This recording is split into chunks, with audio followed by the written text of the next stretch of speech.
Okay, मेरा screen visual है?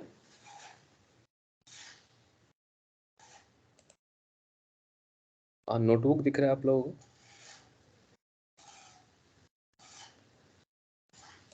दीपक, एक बार आप कन्फर्म कर सकते हैं क्या मेरा नोटबुक दिख रहा है? यस सर, अब दिख रहा है। हाँ, ओके ओके हाँ सर। ओके। तो हम लोग लास्ट सेशन में जो हमने देखा वहाँ तक हमने रिप्लेस फंक्शन तक देखा था। रिप्लेस फंक्शन के बारे में हमने देखा था कि जो भी चीज़ें हमको रिप्लेस करनी होती है किसी स्ट्रिंग में, वो हम पहले लिखते हैं, फिर जिससे रिप्लेस करना है वो हम बाद में लिखते हैं, और फिर फंक्शन को हम स्टार्ट करते हैं और आपको रिजल्ट मिल जाते हैं। ठीक है। नेक्स्ट हम लोग देखेंगे कॉनकैटिनेटिंग एंड कैरेक्टर्स रिपीटिंग। इसका एक और नाम आप कह सकते हो एक तरह से कि अरिथमेटिक ऑपरेशन ऑन स्ट्रिंग। मैटिक ऑपरेशंस ऑन स्ट्रिंग। तो स्ट्रिंग के ऊपर दो अरिथमेटिक ऑपरेशंस होते हैं। एक तो हमने पिछले क्लास में भी देखा था कि जब हम प्लस को यूज करते हैं ना तो कॉनकैटिनेशन होता है। मैं दिखा भी देता हूँ। सपोज कोई एक स्ट्रिंग है ए बी, उसमें मैं प्लस कर रहा हूँ सी डी को, तो आप देखोगे रिजल्ट में ये दोनों स्ट्रिंग मिल जाएगा। फिर ए बी और सी डी एक साथ एक स्ट्रिंग बन गया, सिंगल स्ट्रिंग। तो हुआ क्या, ये दोनों स्ट्रिंग कॉनकैटिनेट हो गया। अब दूसरा एक और चीज़ होता है रिपीटिंग वाला, जो कि आता है मल्टीप्लिकेशन ऑपरेटर का यूज करके। वो कैसे होता है, अगर मैं ए बी के ऊपर मल्टीप्लिकेशन के बाद फिर आपको कोई नंबर देना होता है। आप अगर मैं नंबर 3 देता हूँ तो अब देखो क्या होगा, ए बी जो है वो 3 टाइम्स रिपीट हो गया, 1 2 एंड 3। ओके, आप यहाँ पे कोई और नंबर दोगे, 5 दोगे, तो आप देख रहे हो ये 5 टाइम्स रिपीट हो गया। तो ये दोनों ऑपरेशन हैं अर्थमेटिक ऑपरेशंस ऑन स्ट्रिंग। पहले को बोलते हैं कॉनकैटिनेशन और दूसरे को बोलते हैं कैरेक्टर रिपीटिंग। अगर आपको एक ही कैरेक्टर्स बार बार चाहिए तो आप मल्टीप्लिकेशन यूज कर सकते हो। ठीक है। रिवर्सिंग ए स्ट्रिंग, हमने ऊपर भी देखा था इंडेक्सिंग के माध्यम से कि कैसे हम किसी स्ट्रिंग को रिवर्स कर सकते हैं। जैसे कोई स्ट्रिंग अगर हम यहाँ पे एक ले रहे हैं कि पाइथन ले रहे हैं, तो अगर हम इसको रिवर्स करना है तो हम क्या, ऊपर में हमने देखा था कि कॉलन कॉलन और -1 हम करेंगे तो जो स्ट्रिंग है वो रिवर्स हो जाएगा। पाइथन में एक फंक्शन भी आई गेस होता है, अच्छा नहीं, वो लिस्ट में होता है। Okay, so this is the way to reversing string. ठीक है। आप स्लाइसिंग का यूज कर सकते हो रिवर्स के लिए। अदरवाइज मैंने एक और मेथड दिखाया था कि आप, अच्छा मेथड मैंने नहीं दिखाया, ठीक है, मैं बता देता हूँ। आप लूप यूज कर सकते हो रिवर्स करने के लिए। आप लूप कैसे यूज करोगे कि for i in range length of yes. अब लेंथ ऑफ यस क्या है, अगेन एक न्यू कॉन्सेप्ट है अभी तक के लिए। एक फंक्शन होता है लेंथ फंक्शन, LEN बोल के। ये करता क्या है, जब भी आप लेन के अंदर में आप कोई स्ट्रिंग दोगे, जैसे मैं यस डाल रहा हूँ, तो यस में अभी कितने कैरेक्टर्स हैं, 3 3 6, सेम वही रिजल्ट आपको मिल जाएगा। तो ये पाइथन का बिल्ट इन फंक्शन है। ये स्ट्रिंग के ऊपर काम करता है, लिस्ट के ऊपर काम करेगा, मतलब किसी भी ऐसे एलिमेंट्स के ऊपर काम करेगा जिसमें मल्टीपल कैरेक्टर्स हो या फिर मल्टीपल एलिमेंट्स हो। टपल के ऊपर भी काम करेगा, सेट और भी इस तरह की जो है, जो हमने कल देखा था, टपल सेट। डिक्शनरी के ऊपर भी ये काम करेगा, फिर स्ट्रिंग के ऊपर तो अभी कर ही रहा है। तो ये लेंथ फंक्शन होता है। मैं इसके बारे में हर एक लिस्ट में भी इसके बारे में बात करूंगा और फिर आगे टपल में भी बात करूंगा। तो सेम लेंथ फंक्शन का यूज कर करके हम कर सकते हैं। अब करना क्या है मुझे, जब मुझे एक स्ट्रिंग को रिवर्स करना है, उसका लॉजिक क्या है, लॉजिक ये है कि मुझे स्ट्रिंग को पीछे से रिट्रेट कराना होगा, राइट। तो अब मुझे पता है कि किसी स्ट्रिंग का सबसे लास्ट वाला इंडेक्स क्या होगा, सबसे लास्ट वाला इंडेक्स क्या होगा।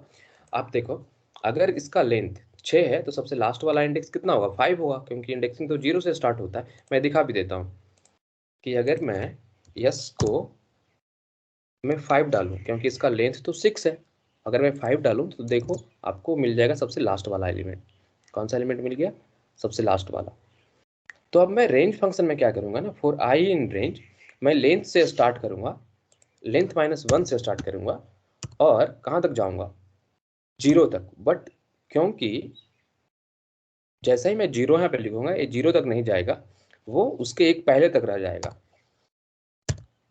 और मुझे माइनस माइनस का स्टेप लेना है। तो जीरो के मैं जीरो करके पहले दिखा देता हूँ आपको क्या होगा। अब इसके करने के बाद मुझे क्या करना होगा, मुझे उस स्ट्रिंग को एक्सेस करना है। कहाँ पे? उसके इंडेक्स के ऊपर। अब मैं इसको प्रिंट करके अगर मैं दिखाऊंगा अभी आपको कि क्या आएगा रिजल्ट, तो आप देखो ये रिवर्स तो हो गया, लास्ट वाला कैरेक्टर नहीं आया। क्यों नहीं आया? क्योंकि वो जीरो को इंक्लूड नहीं करेगा, जीरो एक्सक्लूडेड रहेगा। इसलिए मुझे एक और माइनस तक जाना पड़ेगा, मतलब -1 लिखना होगा। -1 क्यों? क्योंकि रेंज फंक्शन क्या करेगा, जितना लेंथ है इस स्ट्रिंग का, जो कि 6 है, यहाँ पे देखा 6 है, 6 - 5 6 - 1 सॉरी 6 - 1 5 से लेकर के वो -1 तक जाएगा। कैसे? पीछे एक एक स्टेप माइनस करते हुए। तो तो पहले आएगा वो 5, फिर एक स्टेप बैक जाएगा तो हो जाएगा 4, फिर एक स्टेप बैक जाएगा तो 3, फिर 2, फिर 1, फिर 0। -1 क्यों नहीं? क्योंकि -1 तक मैंने जाने के लिए लिखा है, इसका मतलब है कि -1 एक्सक्लूडेड रहेगा, वो 0 तक ही जाएगा, राइट। तो जैसे ही मैं अब इस प्रोग्राम को रन करूंगा तो आप देखोगे यहाँ पे पी भी आ जाएगा। अब यहाँ पे आपको दिख रहा होगा कि ये तो प्रिंट कर दिया, स्ट्रिंग तो मुझे मिला नहीं, रिवर्स का स्ट्रिंग। तो मैं क्या करूँगा, एक न्यू स्ट्रिंग बनाऊंगा, न्यू बोल के, और उसको मैं एम्प्टी स्ट्रिंग पहले रखूंगा। और यहाँ पे मैं यूज कर लूँगा कॉन्कैटिनेशन वाला ऑपरेटर, += आई। ये क्या करेगा, ये तो एम्प्टी स्ट्रिंग है, बट आई जो है, सॉरी आई नहीं, आई से तो मुझे बस इंडेक्स मिल रहा है ना, एस ऑफ आई जाना पड़ेगा मुझे। तो एस ऑफ आई जब मैं ऐसे कर देता हूँ, एस ऑफ आई जब मैं इनडायरेक्टली बस प्रिंट कर रहा था तो मुझे ए रिजल्ट मिले। अभी मैं प्रिंट नहीं कर रहा हूँ, अभी मैं क्या कर रहा हूँ कि उसको मैं न्यू में इंक्लूड करते जा रहा हूँ। तो लास्ट में जब आप न्यू को देखोगे, प्रिंट न्यू, तो आपको देखो आपको एक रिवर्स में स्ट्रिंग मिल जाएगा। तो आप स्ट्रिंग को रिवर्स करने के लिए ये वाला प्रोसेस यूज कर सकते हो या ये कर सकते हो, आपको जो सही लगे। एक ही काम को करने के लिए मल्टीपल वेज होते हैं, बट पाइथन आपको कभी कभी हेल्प करता है। जो भी इस तरह का काम है ना, जो रिपीटेटिव है, मतलब इन सेंस की प्रोग्रामिंग वर्ल्ड में उसका यूज केस बहुत ज़्यादा है। पाइथन उन सारी चीज़ों को पहले से ही इनबिल्ट, उसका कुछ किसी वे में उसको इम्प्लीमेंट करने का पहले से ही वो तरीका दे दिया है। तो ये स्लाइसिंग का तरीका था रिवर्सिंग करने के लिए। अब हम जाते हैं पैलिंड्रोम प्रॉब्लम पे। पैलिंड्रोम एक फेमस प्रॉब्लम है, आप कभी प्रोग्रामिंग पढ़ोगे तो आप इसके बारे में सुनोगे। ओके, तो इसमें होता क्या है कि आपको चेक करना होता है एक स्ट्रिंग को लेकर के कि वो पैलिंड्रोम है कि नहीं। पैलिंड्रोम स्ट्रिंग किससे बोलते हैं? मैं अगर सर्च करके दिखाऊं आपको पैलिंड्रोम,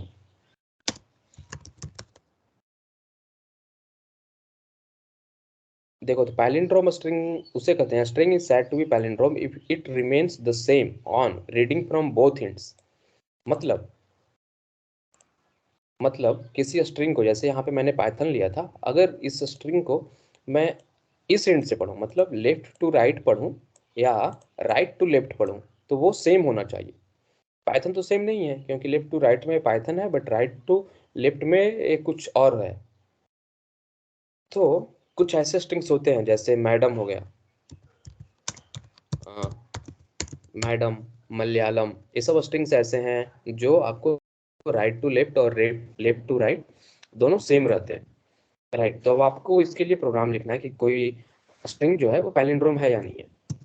तो सपोज मेरा स्ट्रिंग जो है यस है, वो मैडम मैंने लिया है, या फिर आप यस के जगह पे मैं ये भी कर सकता हूँ कि मैं यूजर से इनपुट ले सकता हूँ, but for this case I am just taking madam, या फिर कोई और भी स्ट्रिंग यहाँ पे डाल करके मैं एग्जांपल बता दूंगा।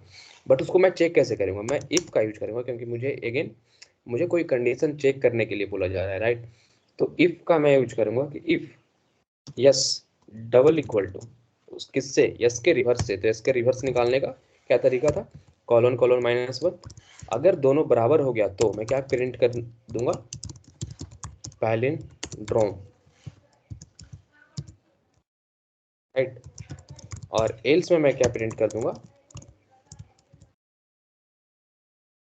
एल्स में मैं प्रिंट कर दूंगा नोट ए पैलिंड्रोम, ठीक है। अब जब मैं इसको रन करूँगा, क्योंकि मैं स्ट्रिंग का वैल्यू जो है यस में मैडम है, तो वो पैलिंड्रोम है। बट यहाँ पे कुछ और मैं ले लेता हूँ, जैसे पाइथन फोर्स, तो नोट ए पैलिंड्रोम। कोई और स्ट्रिंग मैं लेता हूँ, रेस कार, रेस कार भी एक पैलिंड्रोम है, क्योंकि आप देखो इधर से पढ़ो और इसको इधर से, दोनों वो सेम रहेगा। तो यह है पैलिंड्रोम प्रॉब्लम। अब आते हैं स्ट्रिंग में एक फंक्शन होता है फॉर्मेट बोल के। इसका यूज कब होता है? सपोज आप यूजर को कोई आउटपुट देना चाह रहे हो। आउटपुट इस तरह से मैं आपको बताता हूँ कि एक प्रॉब्लम के तौर पे मैं इसको डिफाइन करूँगा। प्रॉब्लम है कि आप यूजर से उसका नाम पूछोगे, उसका नाम पूछोगे और रिटर्न में उसको एक ग्रीटिंग मैसेज दोगे। मैं दिखाता हूँ ग्रीटिंग मैसेज क्या होगा। पहले तो यूजर से उसका नाम पूछेंगे, तो नेम वेरिएबल में हम उसको स्टोर कर लेंगे, इनपुट करेंगे। इस बार आप देखो इनपुट से पहले मैं इंट नहीं लगा रहा हूँ। क्यों? क्योंकि मुझे जो चाहिए, मुझे जो एक्चुअल नीड है यूजर से, जो इनपुट मैं करवा रहा हूँ वो क्या होगा? वो उसका नाम होगा। नाम एक टेक्स्ट है, राइट? तो मुझे इंटीजर यहाँ पे लगाने की ज़रूरत नहीं है। और ऐसे पहले जब भी मैंने इनपुट का यूज किया था तो यहाँ पे इंटीजर में उसको कन्वर्ट करता था जब मुझे नंबर चाहिए होते थे। तो यहाँ पे मैं मैसेज दे दूंगा इंटर योर नेम, ताकि यूजर को पता चले इंटर क्या करना है।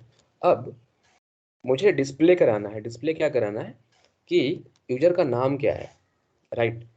तो मैं क्या लिख सकता हूँ, मैं प्रिंट करूंगा, सॉरी, यूजर को ग्रीट कराना है, ग्रीटिंग कराना है। ग्रीटिंग में मैं क्या लिखूंगा, हेलो हेलो। और यहाँ पे मैं इस तरह से ए नोटेशन है, ए नोटेशन इस चीज़ का है कि यहाँ पे कोई वेरिएबल का वैल्यू आएगा, तो मैं यहाँ पे नेम का वैल्यू यहाँ पे डालूंगा। वो कैसे करते हैं मैं दिखाता हूँ। हेलो, और यहाँ पे मैं एक्सक्लेमेशन साइन देना चाहता था। अरे यहाँ पे नेम आएगा, welcome to this course of Python training. Okay, अब जैसे ये तो पूरा मेरा स्ट्रिंग है, यहाँ से यहाँ तक, यहाँ से यहाँ तक स्ट्रिंग है।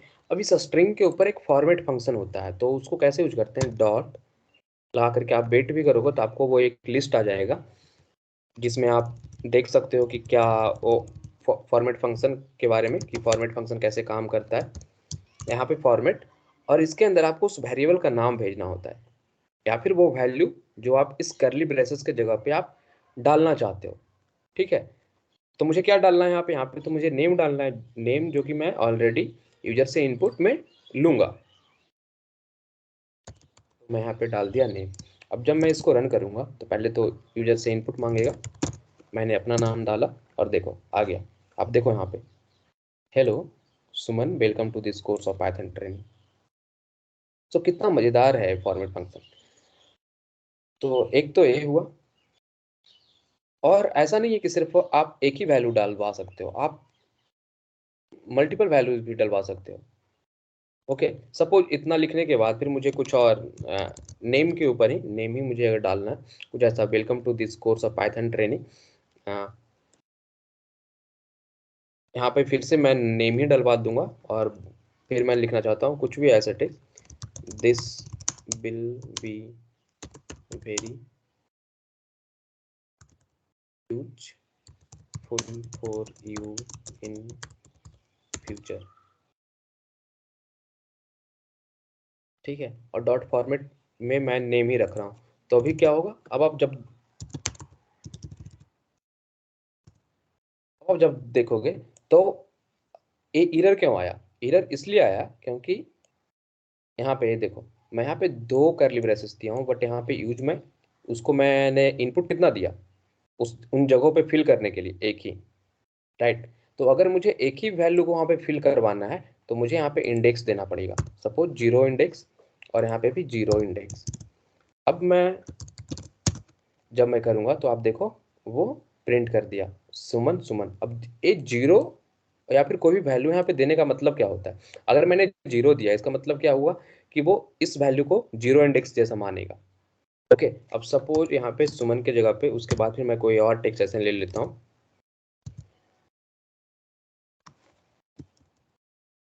सपोज अंकित मैं लेता हूँ। तो अभी मैं अगर 0 दूंगा तो फिर भी वो सुमन ही दोनों जगह पे देगा। क्यों? क्योंकि मैंने जो इंडेक्स यहाँ पे स्पेसिफाई किए हैं इस प्लेस पे फिल करने के लिए वो 0th इंडेक्स ही डाला है। बट अगर मैं यहाँ पे कर दूं 1, अब जब मैं इसको रन करूंगा तो आप देखोगे एक जगह पे वो सुमन आएगा और दूसरी जगह पे अंकित आएगा। क्यों? क्योंकि फर्स्ट इंडेक्स पे जो वैल्यू मैंने पास की है फॉर्मेट फंक्शन के अंदर में वो अंकित है, राइट। अगर मैं यहाँ पे जैसे सबसे पहले एग्जांपल में मैंने दिखाया था कि मैं कोई इंडेक्स का यूज नहीं कर रहा था, उस केस में क्या होगा कि आपको जितने नंबर्स आपको फिल करवाने हैं ना, आपको उतने ही नंबर्स ऑफ इनपुट आपको देने पड़ेंगे फॉर्मेट के अंदर में। फॉर्मेट के अंदर में जैसे मैंने यहाँ पे दो चीज़ें पास की है, नेम और अंकित ऐसे करके, और यहाँ पे मुझे फिल जो करवाना है वो भी दो है, तो बिना इंडेक्स का भी काम कर जाएगा। वो क्या करेगा, पहले वाले फिलिंग्स में वो जीरोथ इंडेक्स वाला फिल करेगा, सेकेंड वाले फिलिंग में वो सेकेंड इंडेक्स वाला फिल करेगा। जैसे मैं यहाँ पे दिखाता हूँ, आप यहाँ पे देखो, ठीक है। तो ये है फॉर्मेट फंक्शन। आप इसका यूज जनरली बहुत यूज है इन सेंस, जैसे एक तो ग्रेटिंग वाला ये भी हो गया, और इन फ्यूचर भी आपको अगर किसी वैसा डायनेमिक आपको टेक्स्ट अगर बनवाना है, सपोज आपको ऐसा करना है कि आपको कुछ ऑटोमेशन करना है ईमेल करने के लिए, अब बहुत सारे लोगों को ईमेल करना है, तो आप क्या करोगे, हर एक में ऐसे आपको हर एक के लिए आपको एक एक मेल लिखना पड़ेगा, राइट। कि हेलो उसका नाम और उसका जो भी पूरा मेल का टेक्स्ट है वो लिखना पड़ेगा, लास्ट में फिर आपको बताना पड़ेगा थैंक यू, और किसी तरह की ग्रीटिंग देनी पड़ेगी। आप फॉर्मेट फंक्शन का यूज करके क्या कर सकते हो कि आपके पास डेटाबेस में जितना नेम है आप उसके ऊपर फॉर्मेट फंक्शन इसी तरह से कि आप अपना ईमेल के एरिया में आप करली ब्रेसेस ऐसे लगा लो, लास्ट में आप फॉर्मेट फंक्शन में यहाँ पे जो भी नाम देने हैं ये आप डेटाबेस से फेच करवा लो।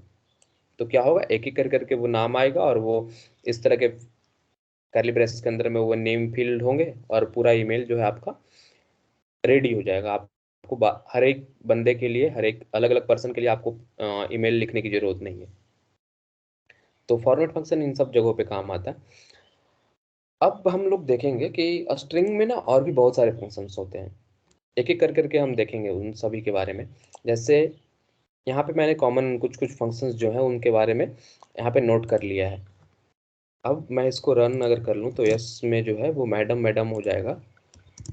यस में देखो, अब मैं सपोज सबसे पहला फंक्शन जो मैंने यहाँ पे नोट किया वो है अपर। अपर क्या करता है, अब देखो जितने भी कैरेक्टर्स थे सभी को उस अपर केस में चेंज कर दिया, देख रहे हो। सब पहले स्मॉल कैरेक्टर्स में थे, सबको उसने अपर कैरेक्टर में चेंज कर दिया। अब आप अगर आप ये सोचोगे कि क्या यस चेंज हो गया होगा, यस चेंज नहीं हुआ है। उसने चेंजेस कर करके आपको एक न्यू स्ट्रिंग दी है। अगर आपको सेम स्ट्रिंग में चेंजेस चाहिए तो फिर से आपको उसी में एस इक्वल टू अपर करना होगा, तब आप देखोगे तो यस में परमानेंट चेंजेस हो गए हैं, ठीक है। अगर सेम अपर के जैसा ही लोअर भी होता है, लोअर क्या करेगा, जितने भी अपर में है उसको स्मॉल कर देगा, जो स्मॉल में हो तो स्मॉल में है ही, उसको वो चेंज नहीं करेगा।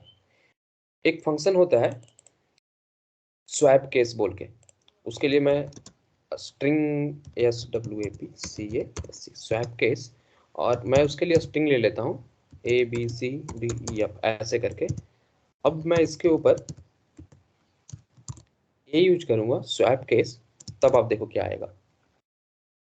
यहाँ पे देखो क्या किया है इसने, ABC जो मैंने मेरे स्ट्रिंग में जो स्मॉल लोअर केस में था उसको अपर केस में कर दिया, और जो DF वो पहले से ही अपर केस में था उसको अब स्मॉल केस में कर दिया। मतलब इसने केस को रिवर्स कर दिया, राइट।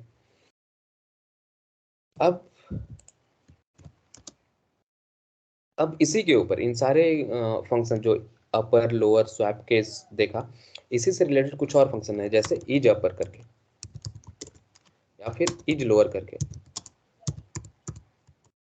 ये क्या करता है, अगर आपको आपके पास कोई स्ट्रिंग है ABC, चेक कर सकते हो क्या ये स्ट्रिंग पूरा लोअर केस में है, तो आप कैसे चेक इसको करोगे, इज लोअर फंक्शन का यूज करके।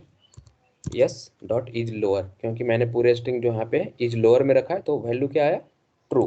अगर मैं सपोज किसी एक को कैपिटल में कर देता हूँ, मतलब अपर केस में चेंज कर देता हूँ, तब आप अगर इस फंक्शन को यूज करोगे तब देखो फॉल्स देगा। क्यों? क्योंकि एक भी कैरेक्टर इसमें अगर अपर केस में आ गया और आप चेक कर रहे हो इज लोअर, तो वो रिटर्न के जो रिजल्ट आएगा वो क्या होगा, फॉल्स होगा। ऐसा ही एक सेम फंक्शन है इज अपर बोल के,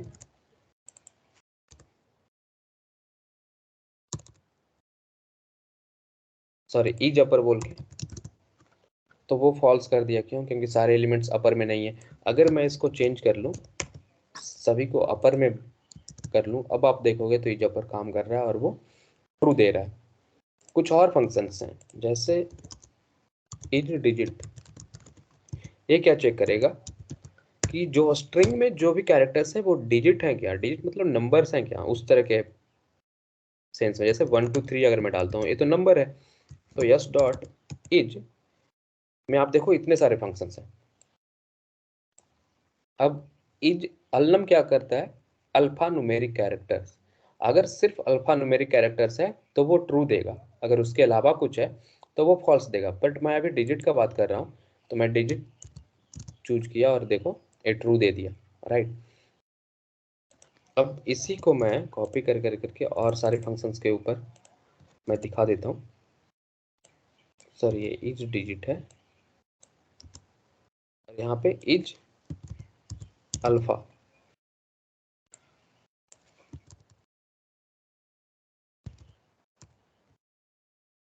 इज अल्फा, ये क्या चेक करेगा? क्या वो अल्फाबेट्स हैं? 1 2 3 तो अल्फाबेट्स नहीं है, राइट। तो ए फॉल्स दे रहा है। जैसे ही मैं यहाँ पे ए बी सी मतलब सिर्फ अल्फाबेट्स यूज करूंगा स्ट्रिंग में, तो वो ट्रू देगा। अब इसी टाइप का फंक्शन है, वो होता है अलनम, मतलब अल्फा न्यूमेरिक। क्या ये अल्फा न्यूमेरिक है? हाँ, या तो वो उसमें अल्फाबेट होने चाहिए या तो न्यूमेरिक होने चाहिए, या दोनों के कॉम्बिनेशन होने चाहिए। ओके, जैसे एबीसी है, एबीसी तो सिर्फ अल्फाबेट है, हाँ तो वो अल्फा न्यूमेरिक भी होगा। बट अगर इसमें मैं 1 डाल देता हूँ तो भी अल्फा न्यूमेरिक होगा, 2 भी डाल देता हूँ तो भी अल्फा न्यूमेरिक होगा, सिर्फ 1 2 ही रखता हूँ तो भी अल्फा न्यूमेरिक होगा।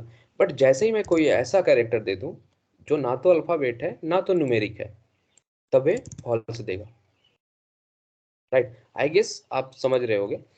तो ऐसे ही बहुत सारे फंक्शंस हैं इज में करके, और मैं जब टाइप करूंगा तो आप देखो इतने सारे फंक्शंस हैं जो कि इज के साथ में है। इज मतलब ये हमेशा आपको एक बुलियन देगा, मतलब आप स्ट्रिंग को चेक कर रहे हो कि क्या वो न्यूमेरिक है, क्या वो अल्फाबेट है, क्या वो अल्फा न्यूमेरिक है, वैसे। तो इतने सारे फंक्शंस हैं। डेसिमल वाले में आप चेक करोगे तो वो डेसिमल वैल्यू के लिए चेक करेगा। आइडेंटिफायर है, लोअर है, न्यूमेरिक है, प्रिंटेबल है, स्पेस है, टाइटल है, अपर है। टाइटल केस क्या होता है? टाइटल जैसे मैं अगर दिखाता हूँ आपको, यस जो है अभी ए है, राइट। यस को मैं यहाँ पे अगर ए बी सी ऐसा रखता हूँ तो इस टाइटल में फॉल्स होगा। टाइटल केस क्या होता है कि फर्स्ट कैरेक्टर जो होता है वो कैपिटल होता है, बाकी सारे स्मॉल होते हैं। अब इसको भी मैं अगर कैपिटल कर लूँ तब देखो फॉल्स आएगा, लेकिन सिर्फ फर्स्ट कैरेक्टर को कैपिटल रखूँ और बाकी सभी को स्मॉल रखूँ तो ये ट्रू देगा। तो और सारे जो जो बचे फंक्शंस हैं इज वाले में, आप उसके बारे में देख सकते हो खुद से। हाँ, बहुत ही आसान है। मैं जैसे आपको यस डॉट किसी का इज में टैब लगाया और यहाँ पे जो भी है, अगर मैं जैसे आस्की वाले में जाऊँ और इस पे लगा ब्रैकेट ऑन करूँ और फिर मैं टैब जब ऑन करूँगा, सॉरी शिफ्ट टैब, तो उसका एक चीज़ मैं फिर से बता देता हूँ। मैं फिर से इसको करके दिखा देता हूँ। डॉट करो फिर टैब मारो तो फिर आपके सारे जो भी यस स्ट्रिंग के साथ एसोसिएटेड जो भी फंक्शंस है उसका पूरा लिस्ट आ जाएगा। जैसे आप ये देखो इतने सारे फंक्शंस हैं। अब मुझे बस इज जो भी फंक्शंस जो बुलियन वाले फंक्शंस हैं चेक करने वाले कि स्ट्रिंग किस टाइप का है, किस टाइप इन सेंस क्या वो अल्फाबेट है, न्यूमेरिक है, डिजिट है, उस टाइप का। वो सारे फंक्शंस इज से स्टार्ट होते हैं। इज अल्फा, इज न्यूमेरिक, तो इज मैं टाइप करके फिर मैं टाइप लगाऊंगा तो सारा सिर्फ इज से स्टार्ट होने वाला फंक्शंस यहाँ पे आ जाएगा। ओके, अब इसमें से मैं आस्की को अगर चुनता हूँ और ब्रैकेट ऑन करता हूँ फंक्शन वाला, अब यहाँ पे मुझे इस फंक्शन का डिस्क्रिप्शन जानना है कि क्या ये फंक्शन काम कैसे करता है। तो शिफ्ट टैब, जैसे ही आप शिफ्ट टैब प्रेस करोगे तो देखो यहाँ पे डॉक स्ट्रिंग में वो आपको एक हिंट दे देगा कि return true if all the characters in the strings are ASCII, false otherwise. Okay, ASCII के अलावा भी बहुत सारे कैरेक्टर्स होते हैं। जैसे आप हो सकता है अगर आप इमोजीज यूज करते हो, अगर आप उसको आप यूज करोगे यहाँ पे तो वो सब ASCII कैरेक्टर्स में नहीं है, बट कोई भी नंबर या अल्फ़ाबेट या स्पेशल कैरेक्टर्स जो भी हैं, वो सबको जब आप यूज करोगे तो वो ASCII कैरेक्टर्स उसके ASCII वैल्यू होते हैं। ओके, जैसे मैं यहाँ पे कुछ आपको दिखा देता हूँ कि यस तो ऑलरेडी ABC है, ये तो अल्फ़ाबेट ही है, तो इसके तो ASCII वैल्यू होंगे ही। बट यस में अगर मैं कोई स्पेशल कैरेक्टर्स डाल देता हूँ @123 #A, तो आप देखो इसके भी ASCII कैरेक्टर्स होते हैं, ये भी ASCII कैरेक्टर ही है। जितने भी स्पेशल कैरेक्टर्स हैं जो कि आप कीबोर्ड से लिख सकते हो, उसका ASCII वैल्यू होता है। ओके, ASCII वैल्यू क्या है नहीं है, इसके बारे में थोड़ी सी बात मैंने फर्स्ट सेशन में की थी, जब मैं स्ट्रिंग के बारे में बात कर रहा था, कि कोई स्ट्रिंग एक दूसरे से बड़ा कैसे होता है, तो वो उसके ASCII वैल्यू के हिसाब से होता है। ओके, नाउ और भी कुछ कुछ फंक्शंस हैं, उसके बारे में बात करते हैं। अभी तो ये इज अपर और इस टाइप के फंक्शंस के बारे में बात किया। कुछ फंक्शंस ऐसे हैं, स्ट्रिप है, स्प्लिट है।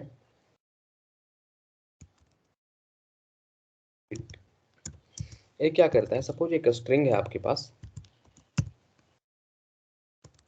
दिस इज माई सिटी, और मैं इस पे स्प्लिट फंक्शन यूज करता हूँ, तब उसने क्या किया आप देखो, जितने भी स्पेसेस हैं उसके ऊपर उसने उस स्ट्रिंग को तोड़ दिया। तोड़ देने का सेंस कि इस यहाँ से यहाँ तक फिर उसको एक स्पेस मिला, उसने तोड़ दिया। स्पेस पे ही क्यों तोड़ा, क्योंकि बाय डिफॉल्ट स्प्लिट जो है उस वो स्पेस के ऊपर तोड़ता है। अगर आपको किसी पार्टिकुलर कैरेक्टर के ऊपर तोड़ना है, आप दे सकते हो यहाँ पे, जैसे मैं अगर सपोज कि यस के ऊपर मैं तोड़ना चाहता हूँ स्ट्रिंग को, तो मैं लिख दूंगा यस। तब ये क्या करेगा, यहाँ से यहाँ तक गया, जैसे ही उसको एक यस मिलेगा, वो वहां से इस स्ट्रिंग को ब्रेक कर देगा, ब्रेक करके उसने एक एलिमेंट बना दिया। फिर यस है, यस को तो यस के ऊपर तो ब्रेक ही करना है उसको, यस को छोड़ेगा, फिर वो आगे आएगा, फिर एक स्पेस और आई, उसको एक कैरेक्टर बना दिया। क्यों, फिर से एक उसको एक यस मिल गया, राइट। फिर एक स्पेस और माई सिटी, पूरा एक यहाँ से यहाँ तक एक स्ट्रिंग बन जाएगा। तो ये है स्प्लिट का काम। आप अगर कुछ नहीं डालोगे तो वो बाय डिफॉल्ट स्पेसेस पर, अगर आप उसके अंदर कोई कैरेक्टर, वो क्या करेगा, उस कैरेक्टर के बेसिस पे पूरे स्ट्रिंग को स्प्लिट कर देगा, मतलब देगा, और उसको पार्ट्स बाय पार्ट्स में ला देगा। अब इसी के साथ एक और में अगर आप जाओगे, तो मैंने दिया है वो एम्प्टी स्ट्रिंग है। जब मैं एम्प्टी स्ट्रिंग के ऊपर अगर मैं जोड़ूंगा तब क्या करेगा, ये पूरे,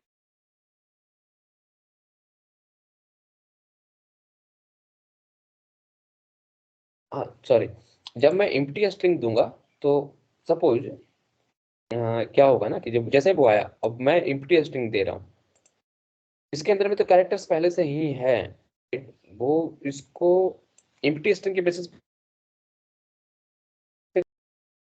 लॉजिकल इस वे कि है उसके पास, आप एम्प्टी स्ट्रिंग के ऊपर कैसे तोड़ पाओगे। जैसे कोई भी दूसरा कैरेक्टर देता हूँ, सपोज कोई कैरेक्टर मैं ऐसा दे देता हूँ जो कि इस स्ट्रिंग में नहीं है, सपोज मैं 3 मैंने दिया, तब वो क्या करेगा कि पूरे स्ट्रिंग को सर्च करेगा, कहीं पे उसको 3 नहीं मिला, तो पूरे स्ट्रिंग को एक बना करके एक ही स्ट्रिंग में दे देगा। हर ब्रैकेट क्यों, क्योंकि इन जनरल जब आप किसी एलिमेंट के ऊपर स्प्लिट कर, मैं स्पेस के ऊपर स्प्लिट कर रहा, मैं स्प्लिट कर रहा था बिना कोई पैरा हुए इस वे में, या फिर स्पेस आप कर दो, तो जुड़ने के बाद फिर मल्टीपल एलिमेंट्स बन जाएंगे। अब मल्टीपल एलिमेंट्स करना होगा ना, तो इसलिए वो पूरे को पूरे लिस्ट में देता है। ये जो रिटर्न करना है वो एक लिस्ट है, और लिस्ट के अंदर में जो है वो स्ट्रिंग्स है। फर्स्ट फर्स्ट एलिमेंट है लिस्ट का, सेकेंड है, फोर्थ, वैसे।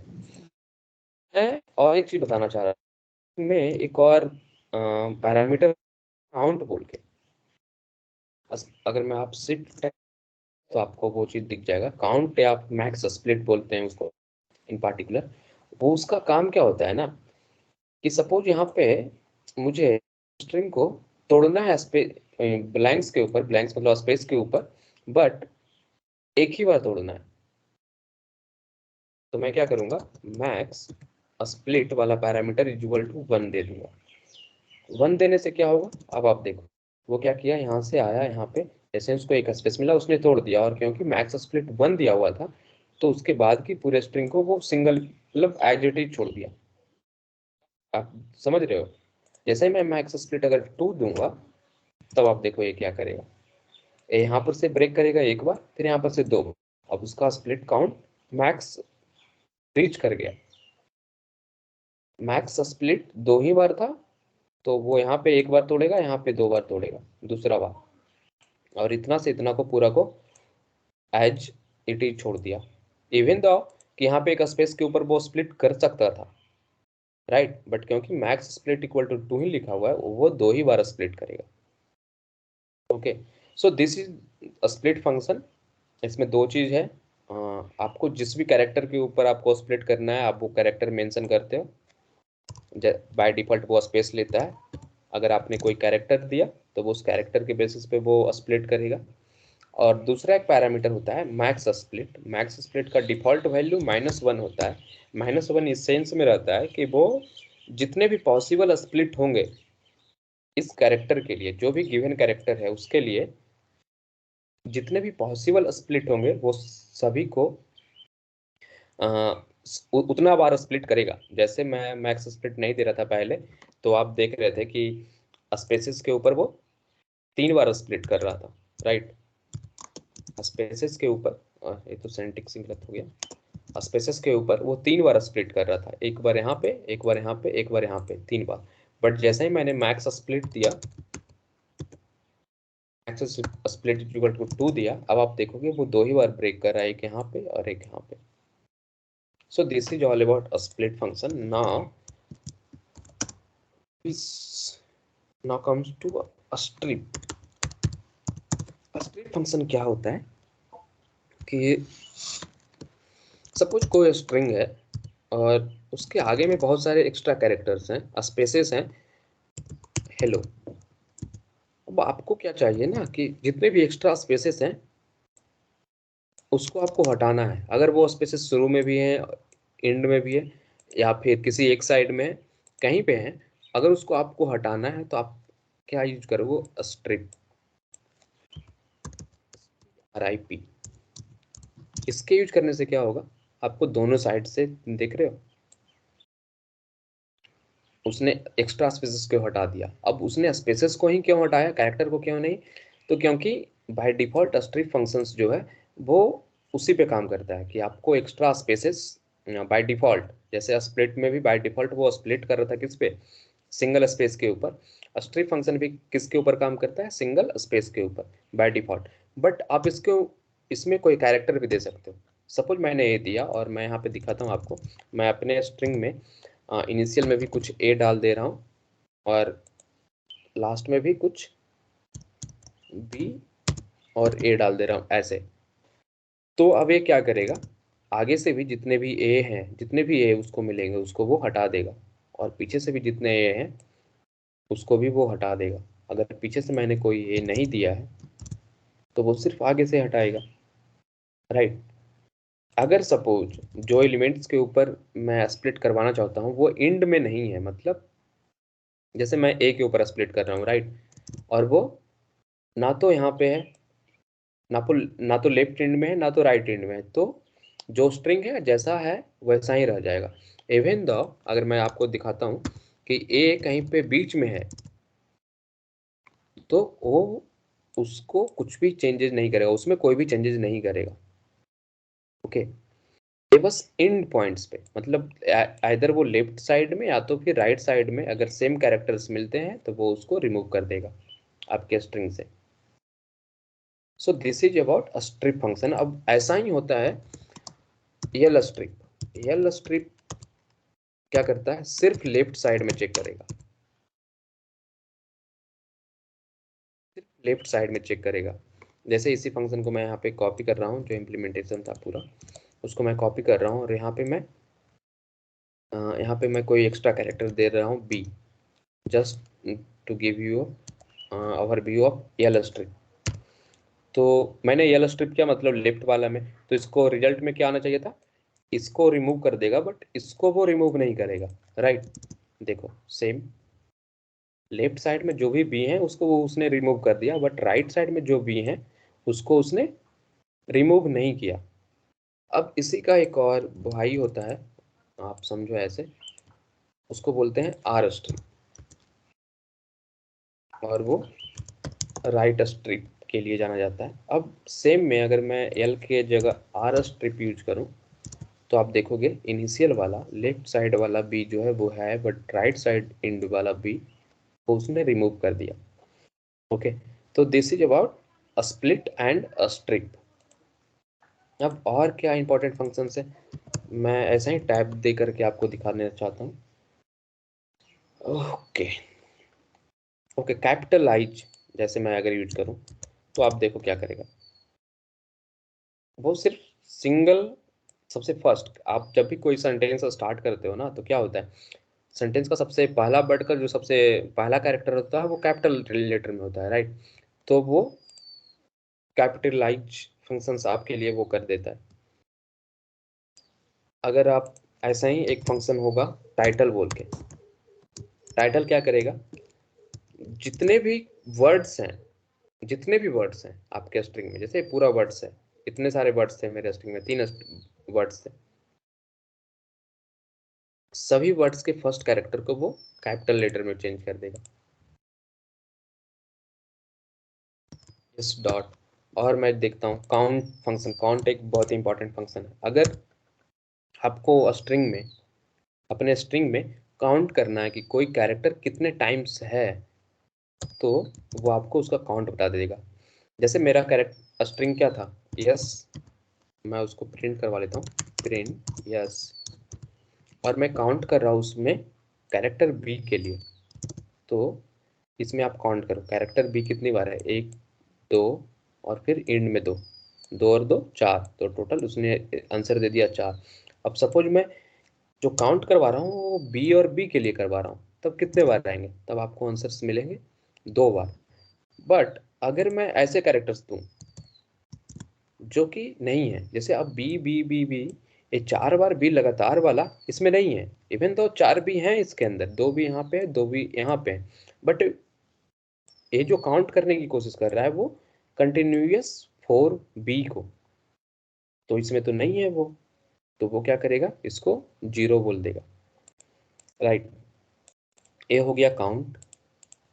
अब ऐसा ही एक और फंक्शन होता है, आप इंड विथ क्या करता है कि वो चेक करके बताएगा, अगर आपको चेक करना है कि कोई स्ट्रिंग जो है किसी पार्टिकुलर कैरेक्टर से इंड हो रहा है कि नहीं। जैसे एवा वाला कैरेक्टर जो मेरा स्ट्रिंग था, ए वाला स्ट्रिंग, वो बी से इंड हो रहा है, मैंने चेक किया कि s dot end with B है या नहीं, तो वो क्या आंसर दे दिया, ट्रू। अगर मैं यहाँ पे बी के अलावा कोई और कैरेक्टर सी दे देता हूँ तब वो क्या आंसर देगा, वो फॉल्स। अब ऐसा ही एक फंक्शन होता है स्टार्ट विथ। स्टार्ट विथ क्या चेक करेगा कि कोई स्ट्रिंग जो है वो स्टार्ट किस कैरेक्टर से हो रहा है। अगर मैं यहाँ पे दे दूँ ए तो आएगा आंसर फॉल्स, बट मैं अगर बी से करूँ तो आएगा ट्रू, क्योंकि स्ट्रिंग जो है वो बी से स्टार्ट हो रहा है। अब मैं और कोई फंक्शंस देखता हूँ जो कि इंपॉर्टेंट फंक्शन है, find function. Okay, find functions क्या करता है, आपको इंडेक्स देगा उस पोजीशन का जहाँ पे कोई कैरेक्टर है। सपोज सबसे फर्स्ट इंडेक्स देगा, सपोज मुझे बी जानना है, तो बी कहाँ पे, तो बी तो आपको 0 इंडेक्स पे मिल जाएगा। सबसे फर्स्ट ऑकरेंस ऑफ बी का जो इंडेक्स होगा वही रिटर्न करेगा बाय डिफॉल्ट। तो बी ने क्या दिया आपको, 0 दे दिया, क्योंकि 0 यहीं पे मिल गया। अगर मैं किसी और को एच को अगर करूँ, एच को करूं और मैं देखूं तो आप वो उसने रिटर्न किया क्या, 2। तो देखो एच कहाँ पे, 0 पोजीशन पे बी है, फर्स्ट पे भी बी है, और 2 पोजीशन पे एच है। तो ऐसे फाइंड काम करता है। बट फाइंड के अंदर एक और पैरामीटर होता है, अगर आप उसको देखोगे तो वो होता है स्टार्ट और एंड। इसमें आपको बोलना होता है कि आप, अगर आपकी मर्जी है, सपोज ये पूरा का पूरा स्ट्रिंग है, अगर आप ए वाला कैरेक्टर सेकंड जो पैरामीटर अगर आप वो नहीं देते हैं, नहीं देते हैं तो क्या होगा, वो पूरे के पूरे स्ट्रिंग में वो चेक करेगा। बट अगर आप मेंशन करते हो सेकेंड में कि नहीं स्टार्ट करो कहाँ से, आपके अपने मर्जी पॉइंट से, सपोज स्टार्ट करो एच से और उसके बाद जो एंड तक स्ट्रिंग है उतना में एच कैरेक्टर कितनी बार आ रहा है, तो मैं इसका इंडेक्स दूंगा, इसका एच का इंडेक्स कितना है 2 है। अब मैं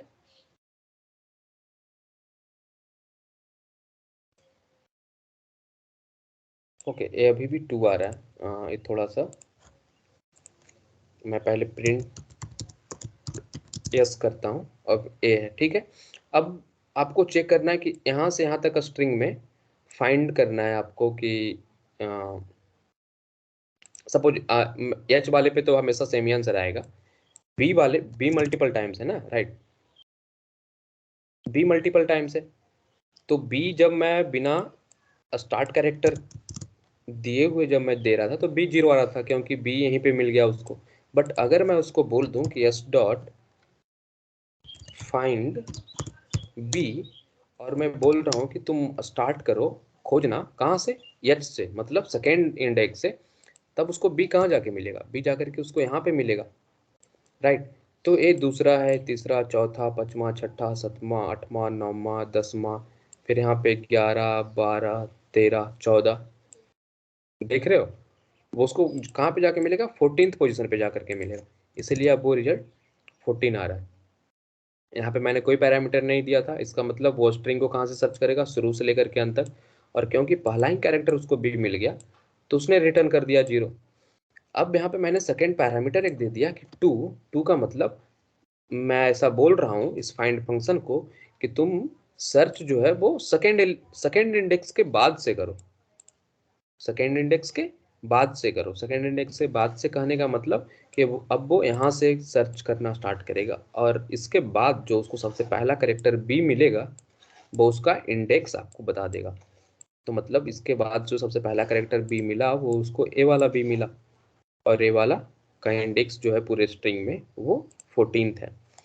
तो ये है काम फाइंड फंक्शन का। दूसरा और भी फंक्शंस देखते हैं। फाइंड फॉर्मेट हमने देख लिया, इज लोअर और ये वाला पूरा तो मैंने बता दिया कि कैसे करते हैं।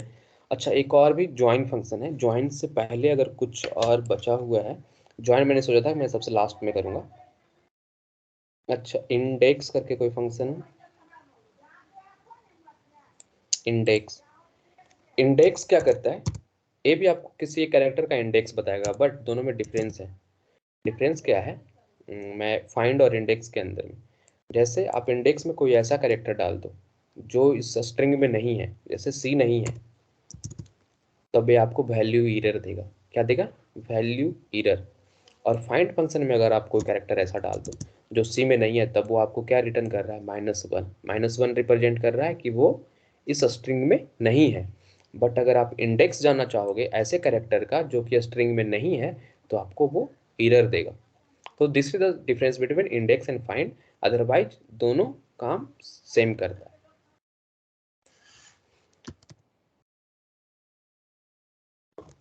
अब और देखते हैं कोई फंक्शन अगर है तो। आप पर देख लिया, ट्रांसलेट क्या करता है, एक मैं तो पहली बार ही देख रहा हूँ, तो चलो देख लेते हैं कि क्या है, उसका डॉकस्टिंग देखते हैं। ये क्या कर रहा है देखो, replace each character in the string using the given translation table. Okay, translation table का कहने का मतलब यहाँ पे आपको एक डिक्शनरी देना होगा। डिक्शनरी में सपोज अगर मुझे बी को रिप्लेस करना है सी से और एच को रिप्लेस करना है एच से, तो आई गेस वो काम करेगा। आप अच्छा इसने काम नहीं किया, नहीं किया का क्यों, एस डॉट ट्रांसलेट, उनके बारे में मैं खुद भी नहीं जानता हूँ, फर्स्ट टाइम मैं खुद देख रहा हूँ। Okay, replace etch character in the string using the given translation table, और टेबल कैसा होगा, ओके लीव इट। इतना यूजफुल फंक्शंस भी नहीं है, क्यों, क्योंकि मैं भी नहीं पढ़ा हूँ कभी और मुझे आज तक कभी जरूरत भी नहीं पड़ा इस फंक्शन का, तो लीव दिस फंक्शन। इसके अलावा भी और भी कोई इंपॉर्टेंट फंक्शन अगर ऐसा होगा, केस फोल्ड क्या करता है, एक पहला कैरेक्टर, जैसे मैं दिखा देता हूँ पहले आपको करके। अच्छा, यहाँ पे तो कंटिन्यूअस स्ट्रिंग नहीं था तो इसने नहीं किया।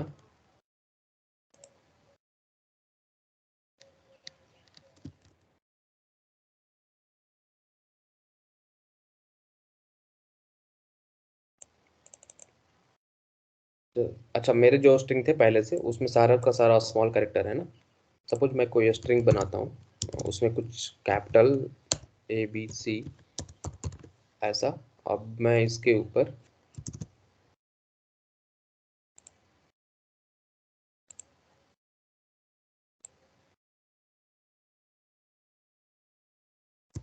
अब मैं इस स्ट्रिंग के ऊपर अगर अब मैं आपको दिखाऊं केस फोल्ड करके, तो वो क्या करेगा, वो पूरे कैरेक्टर को एक केस में ला देगा। अब इसके अंदर कोई पैरामीटर्स होता है क्या?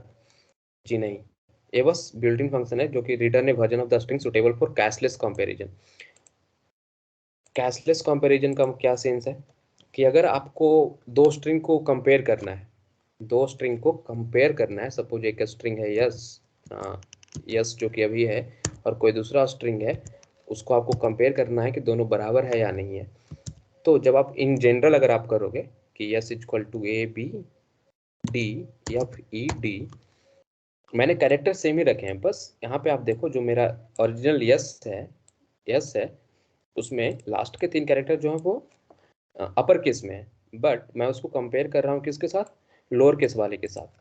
अब जब मैं इसको कंपेयर करूंगा तो आपको आंसर्स फॉल्स मिलेंगे। लेकिन अगर मैं सेम चीज केस फोल्ड लगा करके करूं भी, तब आप करोगे तो क्या आएगा, ट्रू आएगा।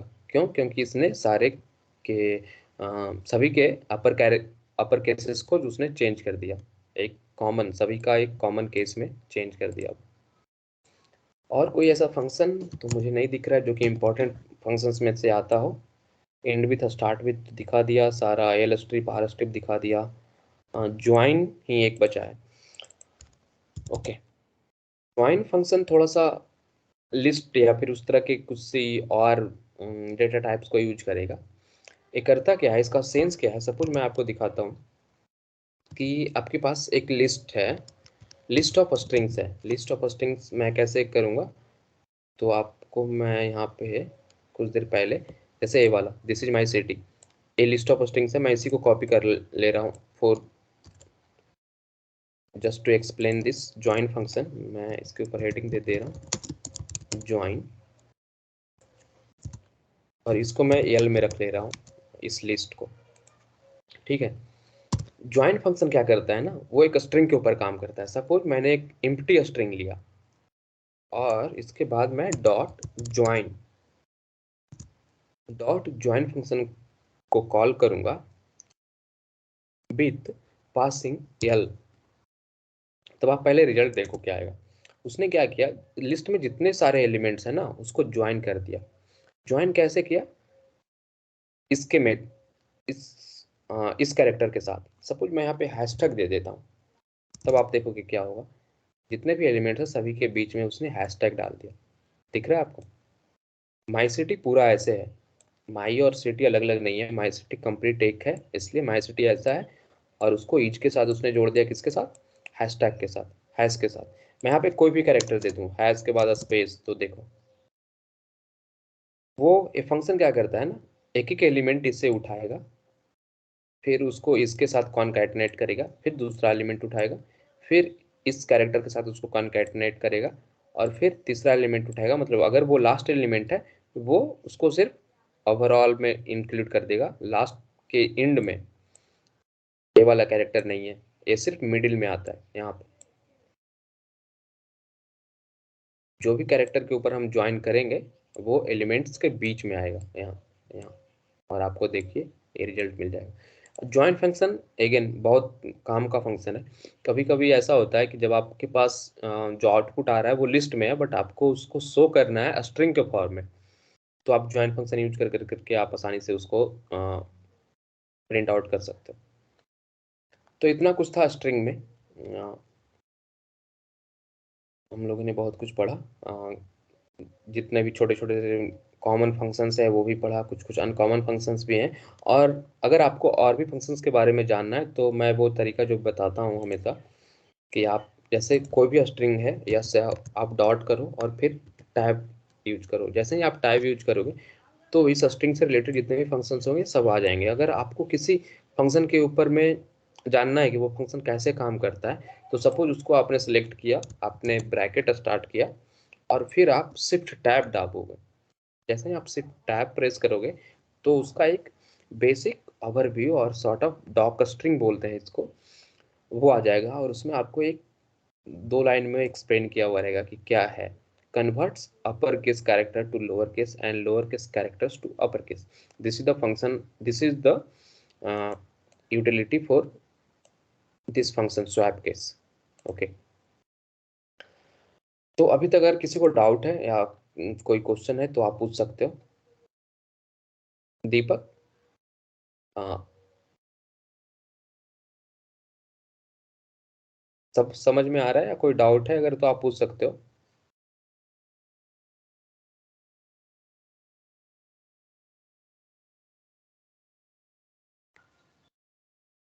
ओके, आई गेस देन कोई डाउट नहीं है फिर।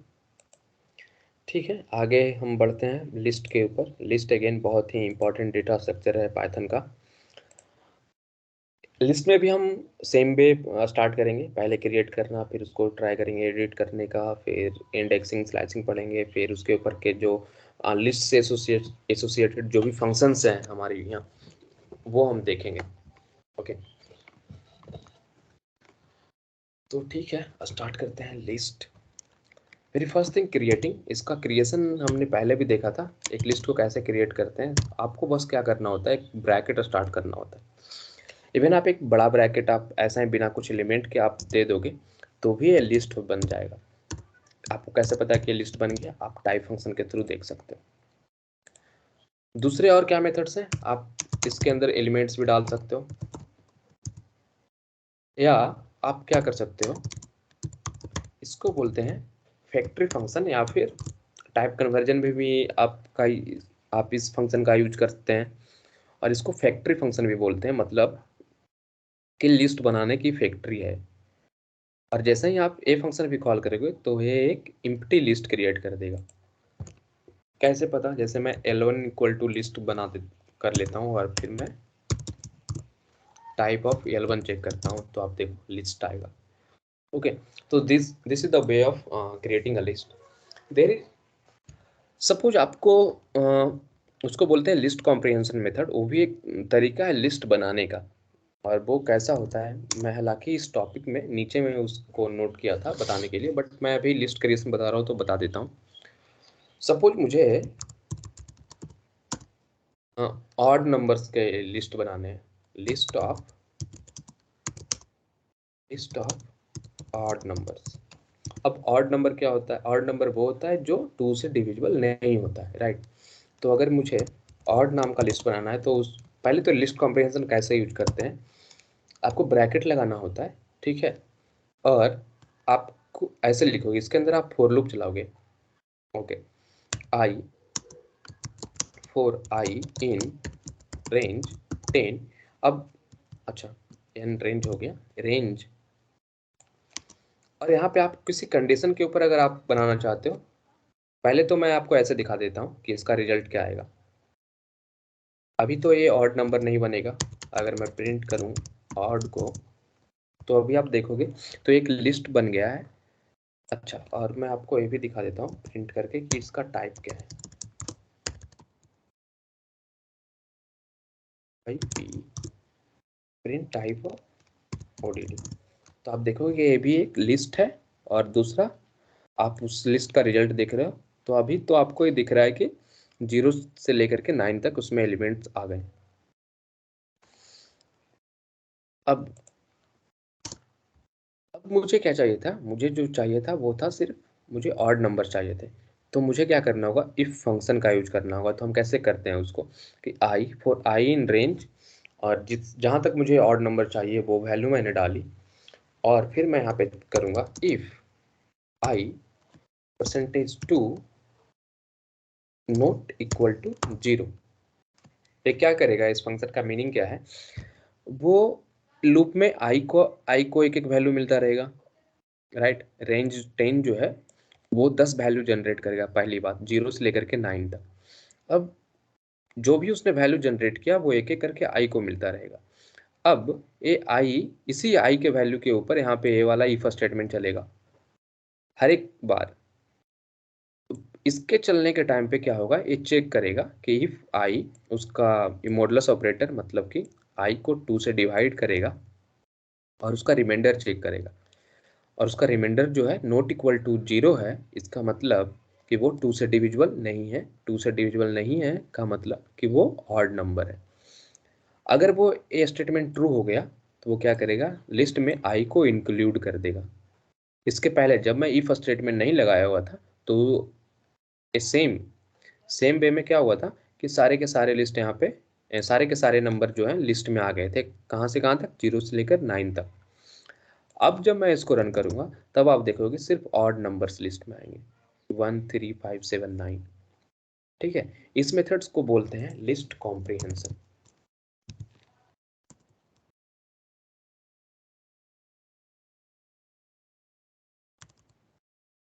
लिस्ट कॉम्प्रिहेंशन, इसका नाम कॉम्प्रिहेंशन क्यों है? कॉम्प्रिहेंशन मतलब होता है कि किसी चीज को आप शॉर्ट फॉर्म में कर रहे हो बट उसका मीनिंग चेंज नहीं हो रहा है। इन सेंस अगर आप इंग्लिश का जब एग्जाम देते हैं ना, कभी एप्टीट्यूड इस तरह के क्वेश्चंस में, वहाँ पे पैसेज होता है और उसको कॉम्प्रिहेंशन बोला जाता है। इस कॉम्प्रिहेंशन राइटिंग कि आपको उसको कॉम्प्रेस कर करके आपको लिखना होता है बिना किसी इंफॉर्मेशन को लूज किए हुए। तो सिमिलर है एक्चुअली में। एक्चुअल जो यहाँ पे जो काम हो रहा है ना वो ऐसा होता है कि बिना लिस्ट कॉम्प्रिहेंशन मेथड का सेम काम अगर हम करने जाएंगे तो हम क्या करेंगे, ऑड नाम का एक एम्प्टी लिस्ट बनाएंगे और लूप चलाएंगे for i in range 10। For i in के जगह एक मिस टाइप हुआ, फॉर आई इन रेंज 10। अब यहाँ पे इफ फंक्शन लगाएंगे, if i %2 not equal to 0। Not equal to 0 है, इसका मतलब क्या है कि वो 2 से डिविजिबल नहीं है। 2 से डिविजिबल नहीं है का मतलब क्या है कि मुझे वो ऑड नंबर है और वही तो चाहिए मुझे। तो odd.append अपेंड आई। अब मैं ए वाला चीज सबसे पहले क्यों नहीं बताया, क्योंकि मैं इस फंक्शन के बारे में अभी तक बात नहीं किया हूँ। अपेंड फंक्शन के बारे में बात नहीं किया हूँ, इसलिए मैंने नहीं बताया था। अब जब मैं ए करूंगा, सॉरी डबल पी, जब मैं ए करूंगा तो वो एक लिस्ट बना देगा और जब आप उस लिस्ट को देखोगे तो वो सेम रिजल्ट देगा जो आपको ऊपर मिला लिस्ट कॉम्प्रिहेंशन मेथड से। अब देखिए, इतना पूरा करने का इक्विवेलेंट है ए वाला लाइन। दैट्स वाई कि ए वाला पूरा चीज जो है वो आप ऐसा समझिए बड़ा वाला पैसेज है और ए उसका कॉम्प्रेसिव वर्जन है, कॉम्प्रेस्ड किया हुआ। इसलिए इस मेथड को बोलते हैं, जो मैंने पहले बताया उसको बोलते हैं लिस्ट कॉम्प्रिहेंशन मेथड। अब क्योंकि मैं अपेंड यहाँ पे यूज किया हूँ तो मैं अब उसके बारे में आता हूँ। क्या होता है, सपोज आपके पास एक लिस्ट है ODD जिसके इतने सारे वैल्यू हैं। अगर मुझे कोई एक्स्ट्रा एलिमेंट इसमें ऐड करना हुआ, सपोज मुझे इसमें 11 ऐड करना है, तो मैं क्या यूज करूँगा, अपेंड 11। और जैसे ही मैं ये करूँगा तो अब क्या होगा ना, इसी सेम लिस्ट में सेम ODD में ही जा करके वो चेंजेज हो गया। आपको यहाँ पे आउटपुट नहीं दिखा था, राइट। जब हम स्ट्रिंग में यूज कर रहे थे, जैसे स्ट्रिंग में कोई भी हम फंक्शन का यूज कर रहे थे, स्वैप केस भी यूज कर रहे थे, तो वहीं पे आउटपुट आ जा रहा था। इसका मतलब क्या हो रहा था कि वो आपको एक चेंज, मतलब एक न्यू स्ट्रिंग आपको रिटर्न कर रहा है। बट जैसे ही मैंने लिस्ट के अंदर यहाँ पे अपेंड मैंने किया, अपेंड 11 वाला ये मैंने कोड रन किया, फिर से मैं रन करके दिखाता हूँ, तो आपको कोई आउटपुट नहीं दिख रहा है। इसका मतलब क्या हुआ कि उसने आपको कोई न्यू चीजें रिटर्न नहीं की, इंस्टेड उसने ओरिजिनल जो लिस्ट है वहीं पे जाकर के चेंजेस कर दिया। देखिए, मैं एक बार पहले रन किया था तो 11, और फिर मैं अभी दोबारा रन किया तो 2 बार 11 वो उसने ओरिजिनल लिस्ट में इंक्लूड कर दिया। अब ओरिजिनल लिस्ट में इंक्लूड कर दिया तो इसका मतलब क्या हो गया, मतलब कि हम लिस्ट को चेंज कर सकते हैं। हम लिस्ट को चेंज कर सकते हैं, जो कि हम मस्टरिंग के साथ नहीं कर सकते थे, राइट। हम मस्टरिंग में आपको दिखाए थे वो वाला कि आप इस तरह की चीज़ें नहीं कर सकते थे। ये आपको एरर देता है कि type error string object does not support item assignment. But list के साथ ऐसा नहीं है, लिस्ट में आप चेंजेस कर सकते हैं, लिस्ट में आप चेंजेस कर सकते हैं। मैं दिखाता हूँ, जैसे कि मैंने अपेंड किया तो वो कुछ न्यू चीज़ें रिटर्न नहीं कर रहा है, बल्कि वो ओरिजिनल लिस्ट में ही वो उसने चेंजेस कर दिया। अब मैं आपको दिखाता हूँ लिस्ट में क्या असाइनमेंट होता है। क्या सपोज मुझे बस ऐसा चाहिए कि इसके जो सेकेंड एलिमेंट है ए वाला 3 जो है, मुझे उसको चेंज करना है। तो क्या होगा, मैं इसको इंडेक्स, इसका जो इंडेक्स है मैं वो देखूंगा। मैं पहले दिखा देता हूँ, ए 3 है। अब मैं इसी पोजीशन पे मैं चाहता हूँ कि 11 आ जाए या 12 आ जाए, जस्ट फॉर से 12 आ जाए। मैंने किया और ये रन हो गया, इसने एरर नहीं दिया। एरर नहीं दिया का क्या मतलब कि चेंजेस हो गए होंगे। चलो देख लेते हैं चेंजेस हुआ या नहीं। तो देखो, पहले मेरा लिस्ट कैसा था, 1 था, उसका दूसरा एलिमेंट 3 था, फिर 5 7 9 ऐसा था। बट जैसे मैंने ये वाला कोड रन किया, उसने फर्स्ट इंडेक्स पे 1 पे 3 के जगह पे उसने 12 डाल दिया।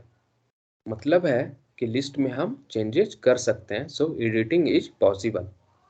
अब एडिटिंग करने का डिफरेंट तरीका है। एडिटिंग मतलब सेम लिस्ट में आप जब कुछ बदल सकते हो तो उसको बोलते हैं कि आप एडिट कर सकते हैं, राइट। अब दूसरा चीज आता है कि एडिट करने के कितने तरीके हैं। पहला तो मैंने आपको दिखा दिया अपेंड। अपेंड क्या कर, अपेंड में एक चीज और आपने नोटिस किया होगा कि जैसे मैंने अपेंड किया था तो वो एंड में, लिस्ट के एंड के साइड से उसने इंसर्शन किया, एक न्यू एलिमेंट को वहां पे ऐड कर दिया, राइट। अब मैं आपको दिखाता हूँ और दूसरे मेथड, मतलब न्यू एलिमेंट्स लिस्ट के अंदर ऐड करने के लिए। तो मेरा लिस्ट है ओडीडी जिसमें ऑलरेडी इतने सारे एलिमेंट्स हैं, बट मैं चाहता हूँ कि और कुछ कुछ एलिमेंट्स मैं इसमें डालूं।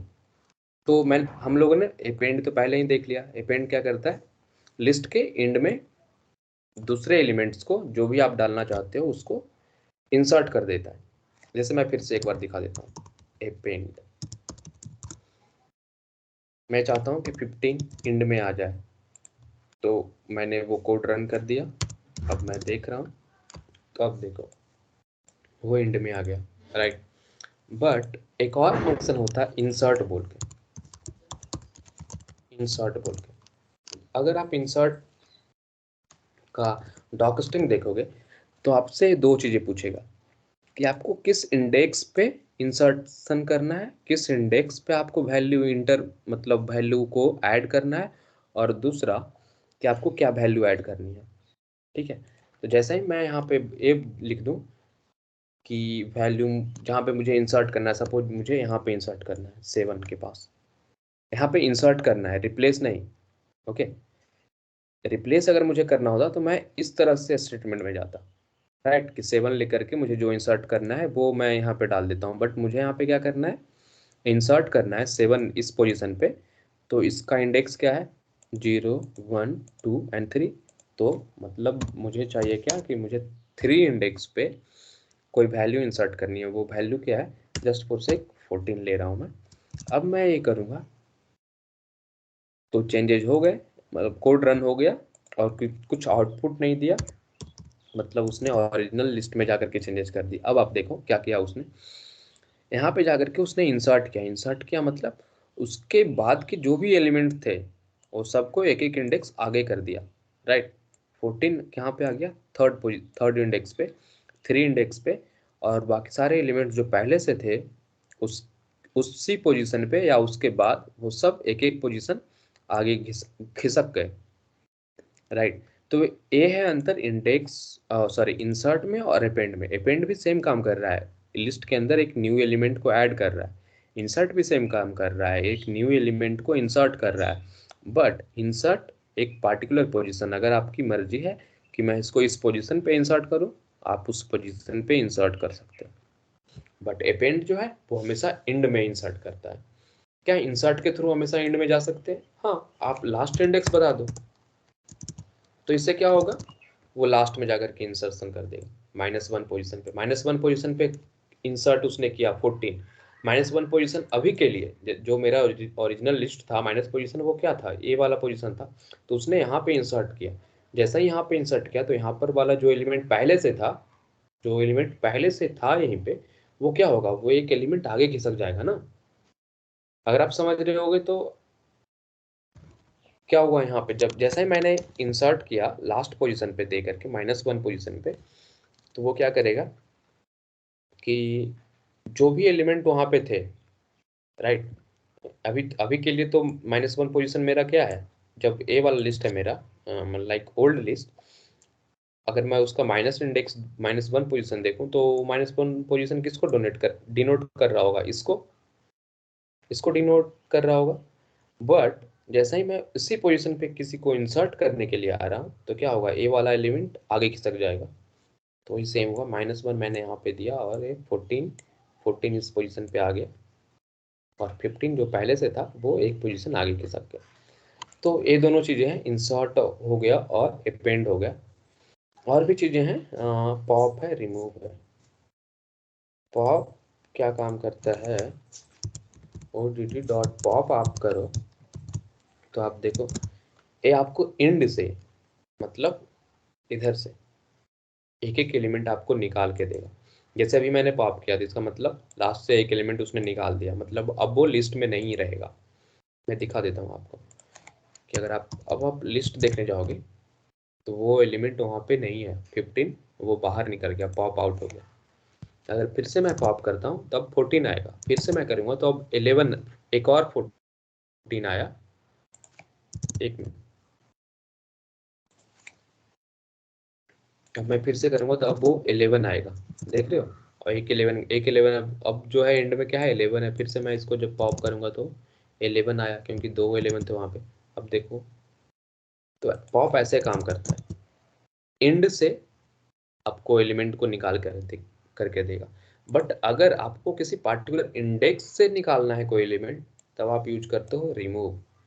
तब आप क्या यूज करते हो, रिमूव, सॉरी, किसी इंडेक्स, पार्टिकुलर इंडेक्स से अगर आपको किसी चीज को निकालना है तो आप उस इंडेक्स का वैल्यू आप पॉप के अंदर में भेजते हो।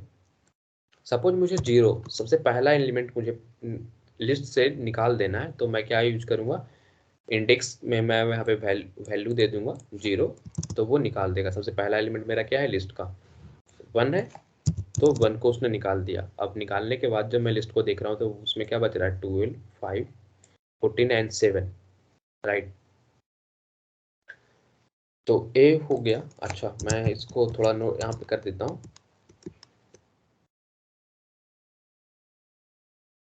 Of element from index 0, okay.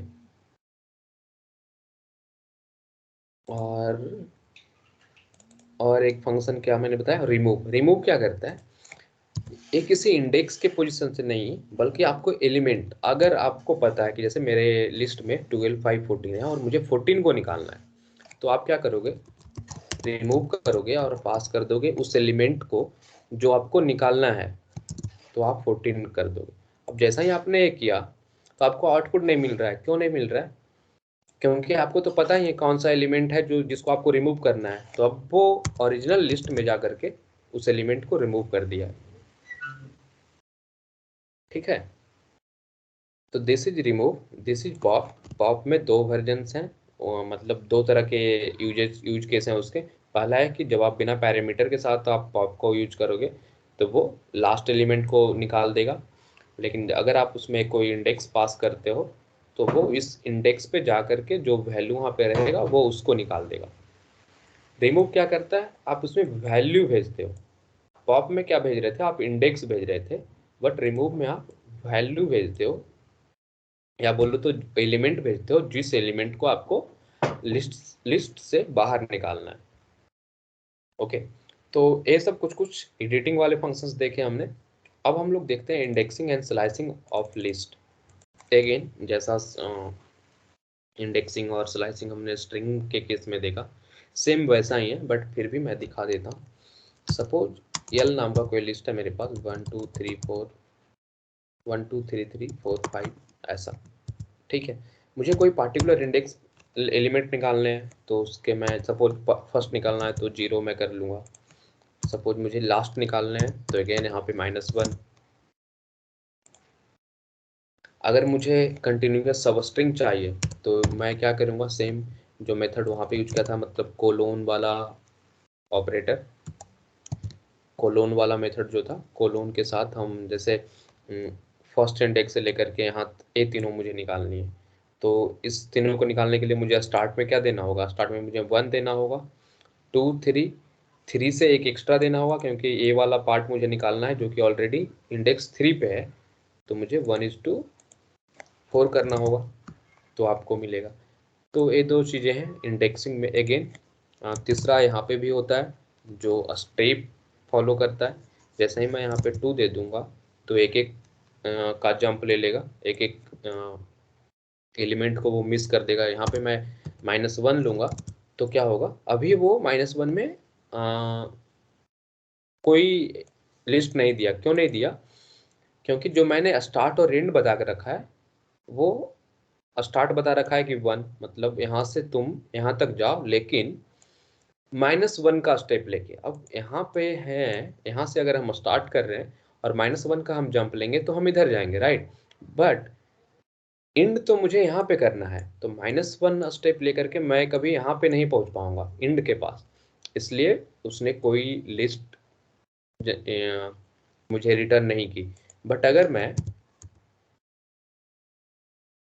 4:1, मतलब स्टार्ट मुझे यहाँ से करना है 3 से और जाना मुझे कहाँ तक है, यहाँ तक, और -1 का स्टेप लेकर के, तब मुझे रिजल्ट दे देगा। अब देखो, अच्छा मैंने यहाँ पे 4 लिखा, मतलब ये वो स्टार्ट यहाँ से होगा, राइट, क्योंकि ये 4th इंडेक्स तो ये है। मुझे अगर यहाँ से स्टार्ट करवाना है तो मुझे यहाँ पे लिखना होगा 3 और यहाँ पे लिखना होगा 0। 0 क्यों, क्योंकि अगर मैं 1 लिखूंगा तो वो 1 को एक्सक्लूड कर देगा, राइट, तो मुझे 0 लिखना होगा। अब वो मुझे 3 3 2 दे रहा है रिजल्ट। तो ये दो कॉन्सेप्ट हैं इंडेक्सिंग एंड स्लाइसिंग में, कैसे आप नेगेटिव जंप लेकर के आप किसी लिस्ट से एलिमेंट निकालते हो, कैसे आप कंटिन्यूअस एलिमेंट्स निकालते हो, कैसे आप पार्टिकुलर कोई एक एलिमेंट निकालते हो। अब बात करते हैं sorting and reversing of A list. तो मैं पहले दिखा देता हूँ, लिस्ट ए है, ए तो ऑलरेडी सॉर्टेड है, तो इसलिए मैं एक दूसरा लिस्ट बना ले रहा हूँ जो कि थोड़ा अनसॉर्टेड रहे, ताकि मैं फंक्शन काम करता है कैसे काम करता है ये दिखा सकूँ। ठीक है, तो ए मेरा लिस्ट है। अब दो तरह के फंक्शन है सॉर्ट को लेकर के, एक तो लिस्ट के साथ एसोसिएटेड है। जब आप लिस्ट, मेरा यल जो है वो एक लिस्ट का डेटा टाइप है, तो जैसे ही मैं यल पे डॉट करूँगा और फिर मैं टैब प्रेस करूंगा तो इतने सारे फंक्शंस आ जाएंगे जो भी लिस्ट के साथ एसोसिएटेड है। इसमें से बहुत सारे फंक्शंस हमने ऑलरेडी देख लिए हैं, राइट। अपेंड देख लिया, इंडेक्स, इंडेक्स नहीं देखा है सॉरी, इंड देख लिया, इंसर्ट देख लिया, रिमूव देख लिया। अब एक फंक्शन है सॉर्ट बोल के।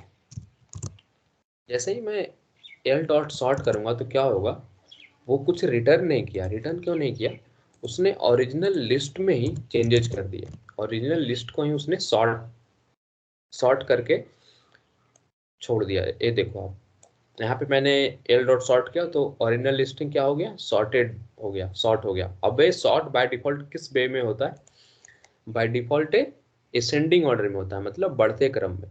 पहले आपको छोटा एलिमेंट दिखा, फिर बड़ा, फिर बड़ा, फिर बड़ा। इसके अंदर अगर आपको सपोज आपको इसको रिवर्स ऑर्डर में से डिसेंडिंग में अगर आपको सॉर्ट करना है तो आप क्या करोगे, इसमें एक पैरामीटर होता है यहाँ ए, रिवर्स बोल के आप reverse is equal to true कर दोगे। आप क्या कर दोगे, reverse is equal to true. अब जब मैं reverse is equal to true करके इस सॉर्ट फंक्शन को चलाया, एग्जीक्यूट किया, तब आप देखोगे क्या रिजल्ट आएगा, रिजल्ट 74210। ये आपको डिसेंडिंग ऑर्डर में रिजल्ट मिल रहे हैं। डिसेंडिंग मीन्स घटते क्रम। अब मैंने जैसा कि बताया सॉर्टिंग के लिए आपके पास दो तरह के फंक्शन है, एक तो लिस्ट के साथ एसोसिएटेड है और एक ओवरऑल पाइथन का बिल्ट इन है, बिल्ट इन, उसको बोलते हैं sorted. So R RTED sorted. अब ए फंक्शन क्या करता है, जैसा ही आप इस फंक्शन के अंदर में कोई लिस्ट पास करोगे यल, तो ये आपको रिटर्न में एक सॉर्टेड लिस्ट देगा। रिटर्न में आपको एक सॉर्टेड लिस्ट देगा। जैसे मैं देखो, आपको रिटर्न कर रहा है कोई वैल्यू, ओरिजिनल लिस्ट में चेंजेस नहीं कर रहा है। ओके, जैसे ओरिजिनल लिस्ट में कैसे चेंजेस नहीं कर रहा है मैं आपको दिखा देता हूँ। मैं ऊपर वाला वो लिस्ट कॉपी किया जो अनसॉर्टेड था, अब उसी के ऊपर मैं सॉर्टेड चला रहा हूँ तो उसने आउटपुट दे दिया। अब मैं उसके नेक्स्ट लाइन में मैं जाकर के फिर से यल को देखना चाहता हूँ, तो अभी भी देखो आप, ए और ए सेम ही है, राइट, उसने चेंजेस नहीं किया। मतलब है कि वो क्या करता है, वो एक न्यू लिस्ट बनाता है और उसको वो सॉर्ट करके, जो भी सॉर्टिंग एल्गोरिथम जो है उसको यूज करके मुझे रिजल्ट दे देता है। ओरिजिनल लिस्ट में चेंजेस नहीं करता है, मुझे एक न्यू लिस्ट देता है। अब इसके अंदर में भी एक पैरामीटर होता है रिवर्स बोल के, सेम जैसा उसमें था। रिवर्स बोल के पैरामीटर क्या काम करता है कि आप इसको अगर फॉल्स रखोगे तो ये असेंडिंग में जैसा काम करेगा, अगर आप इसको ट्रू बोल दोगे तो ये डिसेंडिंग जैसा काम करेगा। ओके,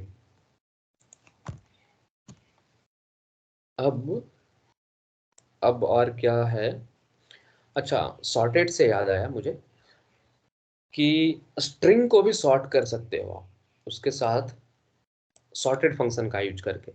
बट उसमें होगा क्या कि आपको वो एक लिस्ट देगा, राइट। जैसे लिस्ट ऑफ स्ट्रिंग्स हैं तो आप इसको सॉर्ट कर सकते हो। स्ट्रिंग में क्यों नहीं पढ़ा है, क्योंकि पार्टिकुलरली वो स्ट्रिंग के लिए नहीं है, बल्कि अगर आप उसको लिस्ट ऑफ स्ट्रिंग्स देंगे, अभी तो मैं सॉर्टिंग के लिए जो दे रहा हूँ ये सारे नंबर्स हैं, राइट, ये सारे नंबर्स हैं। बट अगर आप एक लिस्ट ऑफ स्ट्रिंग्स दोगे, हाँ सपोज जो वहाँ पे था लिस्ट ऑफ स्ट्रिंग,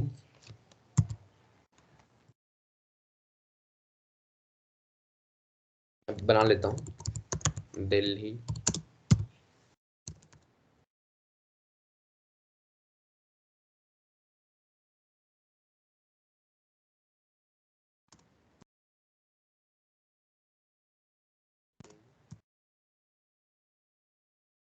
ये मेरे एक लिस्ट है स्ट्रिंग के। और अगर मैं इसके ऊपर सपोज एल डॉट सॉर्ट वाला भी अगर मैं इस्तेमाल करता हूँ, और क्योंकि एल डॉट सॉर्ट तो मुझे कोई रिटर्न में नहीं देगा, राइट, वो ओरिजिनल लिस्ट में चेंज कर देगा। तो आप देखो क्या वो करता है, वो alphabetically in sense ASCII character के जो कोड है ना उसके रिस्पेक्ट में वो आपको रिजल्ट देता है। आप इसको इन जनरल कैसे समझ सकते हो, जैसे आप डिक्शनरी में देखते हो ना कि पहले ए के सारे वर्ड्स रहते हैं, फिर बी के, फिर सी के, फिर डी के। तो उस वे में आप समझो कि इन सारे जो सिटीज के नाम मैंने यहाँ पे लिस्ट में रखे थे उसमें से सबसे पहले बैंगलोर आया। क्यों? क्योंकि बैंगलोर जो है वो कैपिटल बी से स्टार्ट हो रहा है, और कैपिटल बी पहले आता है किससे, सी डी के और एम से, राइट। तो ऐसा ही पहले बी बी से नाम वाला सिटी आया, फिर सी से नाम वाला सिटी आया, फिर डी से, फिर के से, फिर मुंबई, ऐसे। अब इसमें कुछ और चीज़ें हैं, जैसे मुझे चाहिए ऐसा कि स्ट्रिंग के केस में कि मुझे सॉर्टिंग करनी है इस बात पे नहीं कि वो अल्फाबेटिकली कैसा है, बल्कि इस बात पे कि इसके अंदर कितने नंबर ऑफ कैरेक्टर्स हैं। मुझे सॉर्टिंग किस बात पे करनी है कि इसके अंदर कितने नंबर ऑफ कैरेक्टर्स हैं। तो क्या होता है कि सॉर्टेड फंक्शन या फिर रियल डॉट सॉर्ट, दोनों में से आप दोनों में देखोगे जो आप उसका डॉक्यूमेंटेशन, तो यहाँ पे एक पैरामीटर होता है की बोल के, key equal to none. By default key equal to none होता है। जैसा ही आप की इक्वल टू लेंथ कर दोगे, लेंथ मतलब हमने लेंथ फंक्शन देखा था, लेंथ फंक्शन ही तो बताता है कि एक स्ट्रिंग कितने लेंथ का है, मतलब उसके अंदर कितने कैरेक्टर्स हैं, राइट। अब सॉर्टेड फंक्शन के अंदर में क्या पास करना होगा, मुझे एक लिस्ट पास करना होगा।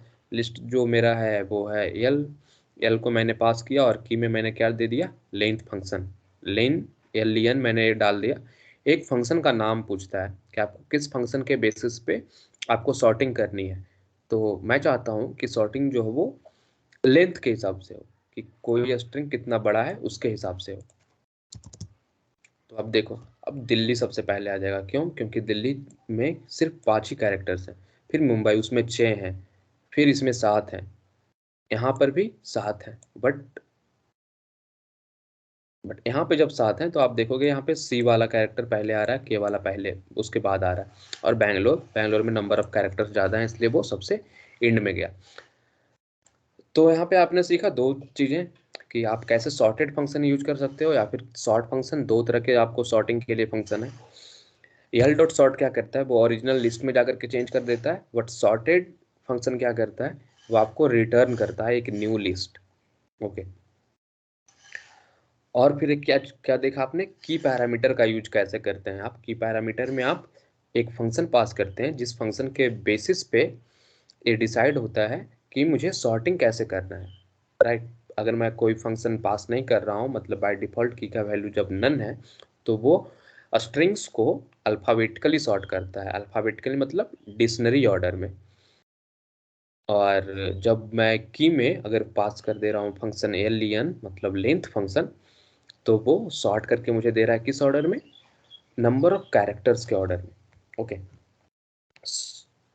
So okay, just a minute. ठीक है। तो ये हो गया सॉर्ट और लिस्ट के ऊपर वो सारे ऑपरेशंस। लिस्ट में और भी कुछ कुछ ऑपरेशंस होते हैं जो कि मैं यहाँ पे पहले से नोट करके रखा हूँ। जैसे कोई लिस्ट है आपका, यल इक्वल टू सेम सपोज 2,3। आपका ये कोई लिस्ट है, अगर इसी लिस्ट में आप किसी और लिस्ट को ऐड करना चाहते हो, और कोई दूसरा लिस्ट है मेरा 6,7,8, ठीक है। अब मैं क्या चाहता हूँ, इस दोनों लिस्ट को कंबाइन करना चाहता हूँ, तो यल प्लस यल1 करूँगा, तो मुझे एक लिस्ट मिल जाएगा जिसमें सारे एलिमेंट्स हों, यल1 के भी और यल के भी, राइट। आप देख रहे हो। तो इसको बोलते हैं कॉन्कैटिनेशन। सेम ऐसा ही स्ट्रिंग में भी होता था। जब आप 2 स्ट्रिंग को प्लस करते हो तो क्या होता है, पहले स्ट्रिंग के सारे जो भी कैरेक्टर्स हैं सब दूसरे स्ट्रिंग के कैरेक्टर्स के साथ कंबाइन हो जाते हैं। सेम अरिथमेटिक ऑपरेशन जो है प्लस वाला, वो लिस्ट के ऊपर भी लगता है। अब यहाँ पे भी मल्टीप्लिकेशन वाला है। अगर आप देखो, ये जो है लिस्ट है 1 2 3 है, अगर मैं उसमें इंटू 3 कर दूं तो क्या होगा, पूरा लिस्ट जो है वो 3 टाइम्स मल्टीप्लाई हो जाएगा और पूरा का पूरा एक लिस्ट बन जाएगा। जैसे 1 2 3 1 2 3 1 2 3, ये रिपीट हो रहा है, राइट। और स्ट्रिंग में भी ऐसे होता है, सेम यहाँ पे भी ऐसे ही हो रहा है। दूसरा एक ऑपरेटर यहाँ पे भी यूज होता है, स्ट्रिंग में भी होता था, इन ऑपरेटर और नॉट इन ऑपरेटर। आप चेक करते हो कि कोई एलिमेंट लिस्ट में है या नहीं, इन ऑपरेटर के थ्रू, ठीक है। यहाँ पे फंक्शन अप्लाई होते हैं, लेंथ, मीन, मैक्स और सॉर्टेड। लेंथ फंक्शन क्या बोलता है, लेंथ में जब आप कोई लिस्ट डालोगे तो इस लिस्ट में कितने एलिमेंट्स हैं, एल इक्वल टू 1 2 3 है, 3 एलिमेंट्स हैं, तो वो रिटर्न करके आपको आंसर देगा 3। आप अगर मीन फंक्शन यूज करते हो किसी लिस्ट के ऊपर, तो उस लिस्ट में सबसे मिनिमम वैल्यू क्या है वो रिटर्न करता है। सेम ऐसा ही एक मैक्स फंक्शन होता है। मैक्स में अगर आप यल देते हो तो उस लिस्ट में सबसे मैक्सिमम वैल्यू जो है वो आपको रिटर्न होता है। अब काउंट, इंडेक्स, रिवर्स, सॉर्ट और कॉपी। सॉर्ट तो हमने ऑलरेडी देख लिया ऊपर ही, सॉर्ट को मैं हटा देता हूँ, ठीक है। काउंट, काउंट हमने देखा था सॉरी स्ट्रिंग के केस में। सेम वैसा ही काम करता है। जब एल डॉट काउंट करोगे, और मैंने मैंने जैसे एलिमेंट 1 दिया, तो अगर मैं पहले उसके पहले प्रिंट कर लेता हूँ यल को, तो आइडिया मिल जाएगा कि यल में मेरे पास जो एलिमेंट्स है 1 2 3 है, और यल में मैं काउंट कर रहा हूँ 1 को, तो वो क्या रिजल्ट दे देगा, 1, क्योंकि 1 जो है 1 टाइम है। और सपोज मैं कोई ऐसा एलिमेंट डालता हूँ जो कि लिस्ट में नहीं है, तो उसका काउंट क्या आएगा, 0 आएगा। अब इंडेक्स की बात करते हैं। इंडेक्स जैसा लिस्ट में काम करता था सेम, कि इस लिस्ट में किसी एलिमेंट का इंडेक्स क्या है। सपोज मुझे 2 का इंडेक्स जानना है। 2 का इंडेक्स क्या है, 1 है। 0 पे 1 है और इंडेक्स 1 पे 2 है, राइट। तो 2 का इंडेक्स क्या होगा, 1 होगा। अब जैसे स्ट्रिंग के केस में होता था, अगर आप इंडेक्स में कोई ऐसा एलिमेंट आप दे दो, इंडेक्स में कोई ऐसा एलिमेंट दे दो जो कि लिस्ट में है ही नहीं या फिर जो स्ट्रिंग में है ही नहीं, तो क्या देगा आपको? वैल्यू एरर देगा, राइट। तो हमने इंडेक्स देख लिया। और रिवर्स क्या करता है? रिवर्स आपके लिस्ट को रिवर्स कर देता है। अरे परमानेंट ऑपरेशन इन सेंस कि वो ओरिजिनल लिस्ट में चेंजेस कर देता है। ओरिजिनल लिस्ट मेरा कैसा था? 1 2 3 के फॉर्म में था। अब उसने एल डॉट रिवर्स करते के साथ ही उसने क्या किया? रिवर्स कर दिया सारे एलिमेंट को, उसके रिवर्स ऑर्डर में कर दिया। जो स्टार्ट में था वो एंड में चला गया, जो एंड में था वो स्टार्ट में आ गया। तीसरा लास्ट फंक्शन है कॉपी। कॉपी क्या करता है? जब आप एल डॉट कॉपी करोगे तो एक न्यू लिस्ट बना करके आपको ये देगा, रिटर्न करेगा। अब कॉपी करने का फायदा क्या है वो मैं आपको दिखाता हूँ। जैसे मैं कोई एक लिस्ट बनाता हूँ L1 बोल के, इसमें मैं एलिमेंट रखता हूँ 1 2 3 4 5, और मैं दूसरा एक लिस्ट बनाता हूँ L2 जिसमें मैं डाल देता हूँ L1 को, जिसमें मैं डाल देता हूँ L1 को। अच्छा, मैं यहाँ पे भी शॉर्ट फॉर्म यूज कर लेता हूँ क्योंकि कैपिटल केस में थोड़ा टाइप में टाइम जाता है। अब मैं, क्योंकि मैंने L1 को ही डाल दिया L2 में, तो अब क्या हो जाएगा? L2 भी L1 जैसा ही हो जाएगा। अब सपोज इन फ्यूचर अगर मैं L2 में चेंज करता हूँ कि L2 का 0 में इक्वल टू 10 कर दो, और आप L2 को देखोगे तो आपको तो चेंजेस दिख जाएगा क्योंकि आपने L2 में चेंजेस किया है।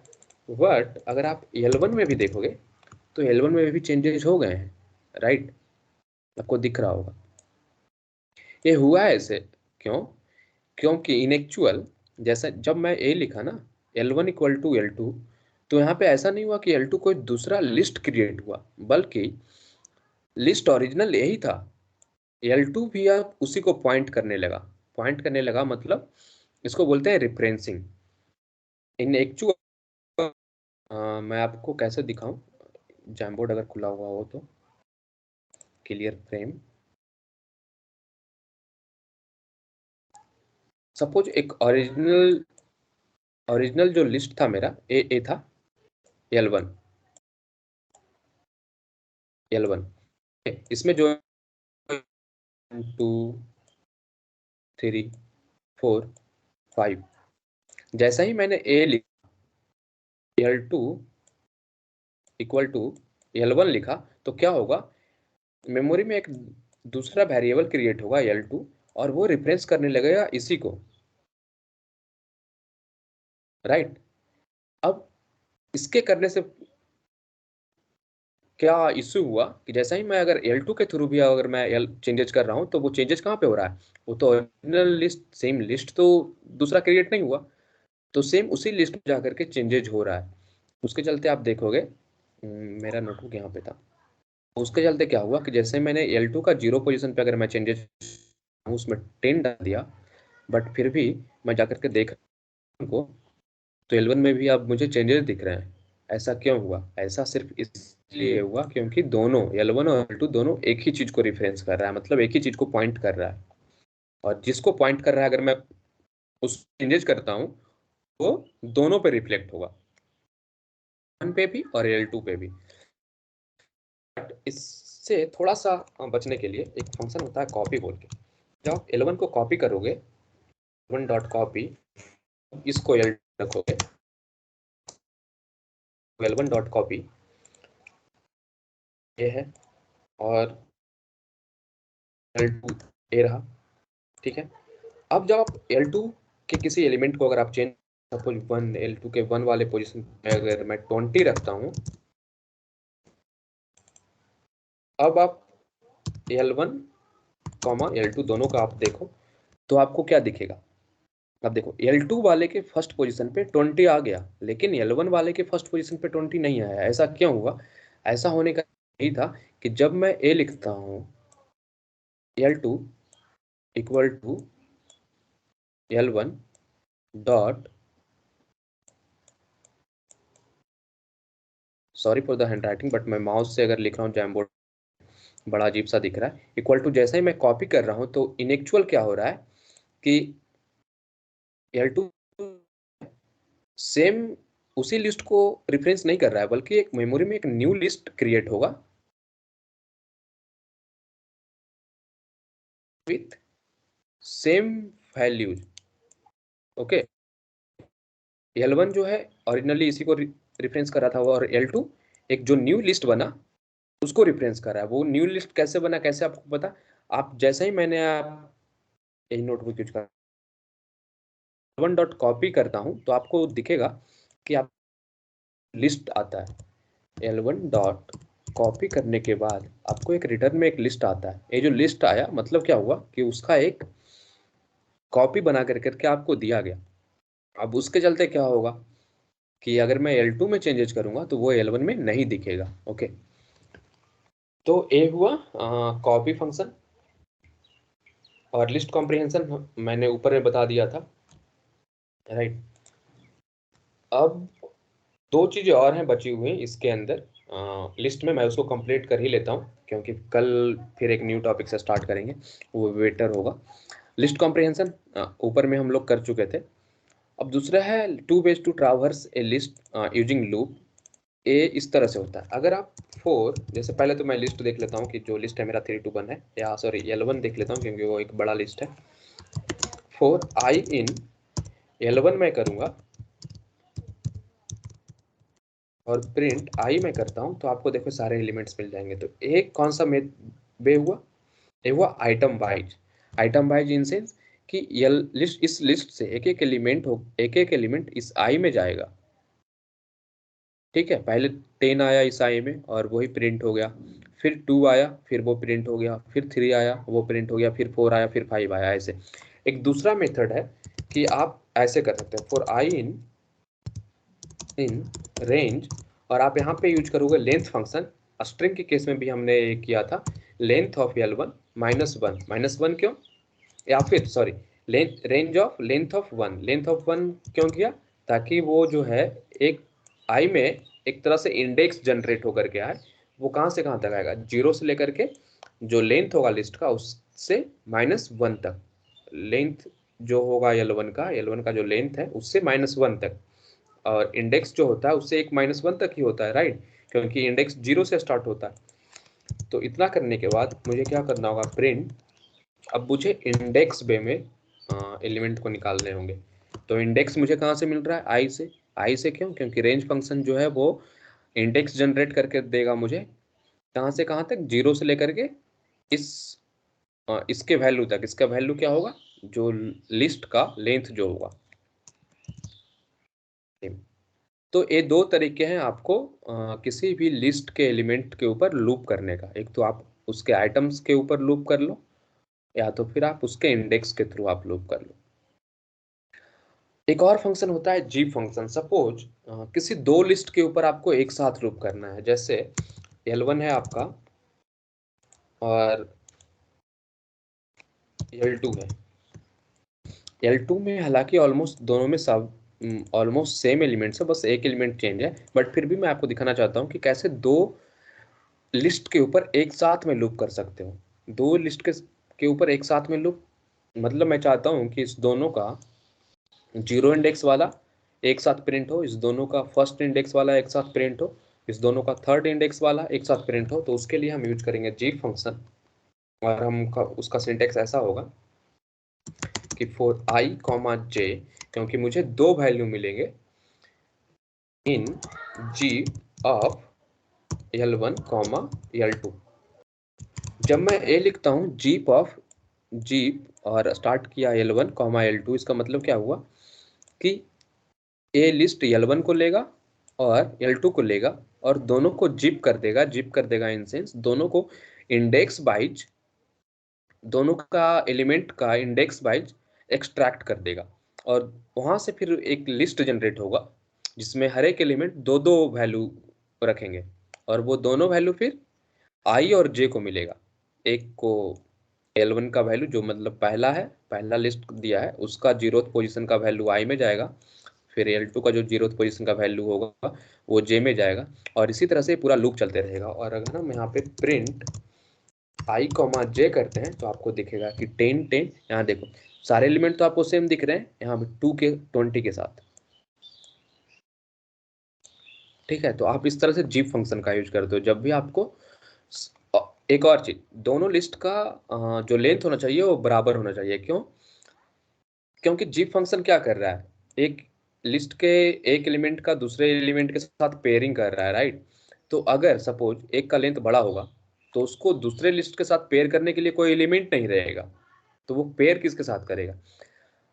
तो उसके चलते जिप जो है हमेशा दोनों लिस्ट, जो भी लिस्ट में पैरामीटर आप दोगे लिस्ट का, आप दो ही नहीं मल्टीपल भी दे सकते हो, 3 4 ऐसे भी दे सकते हो, सभी का लेंथ जो है वो इक्वल होना चाहिए।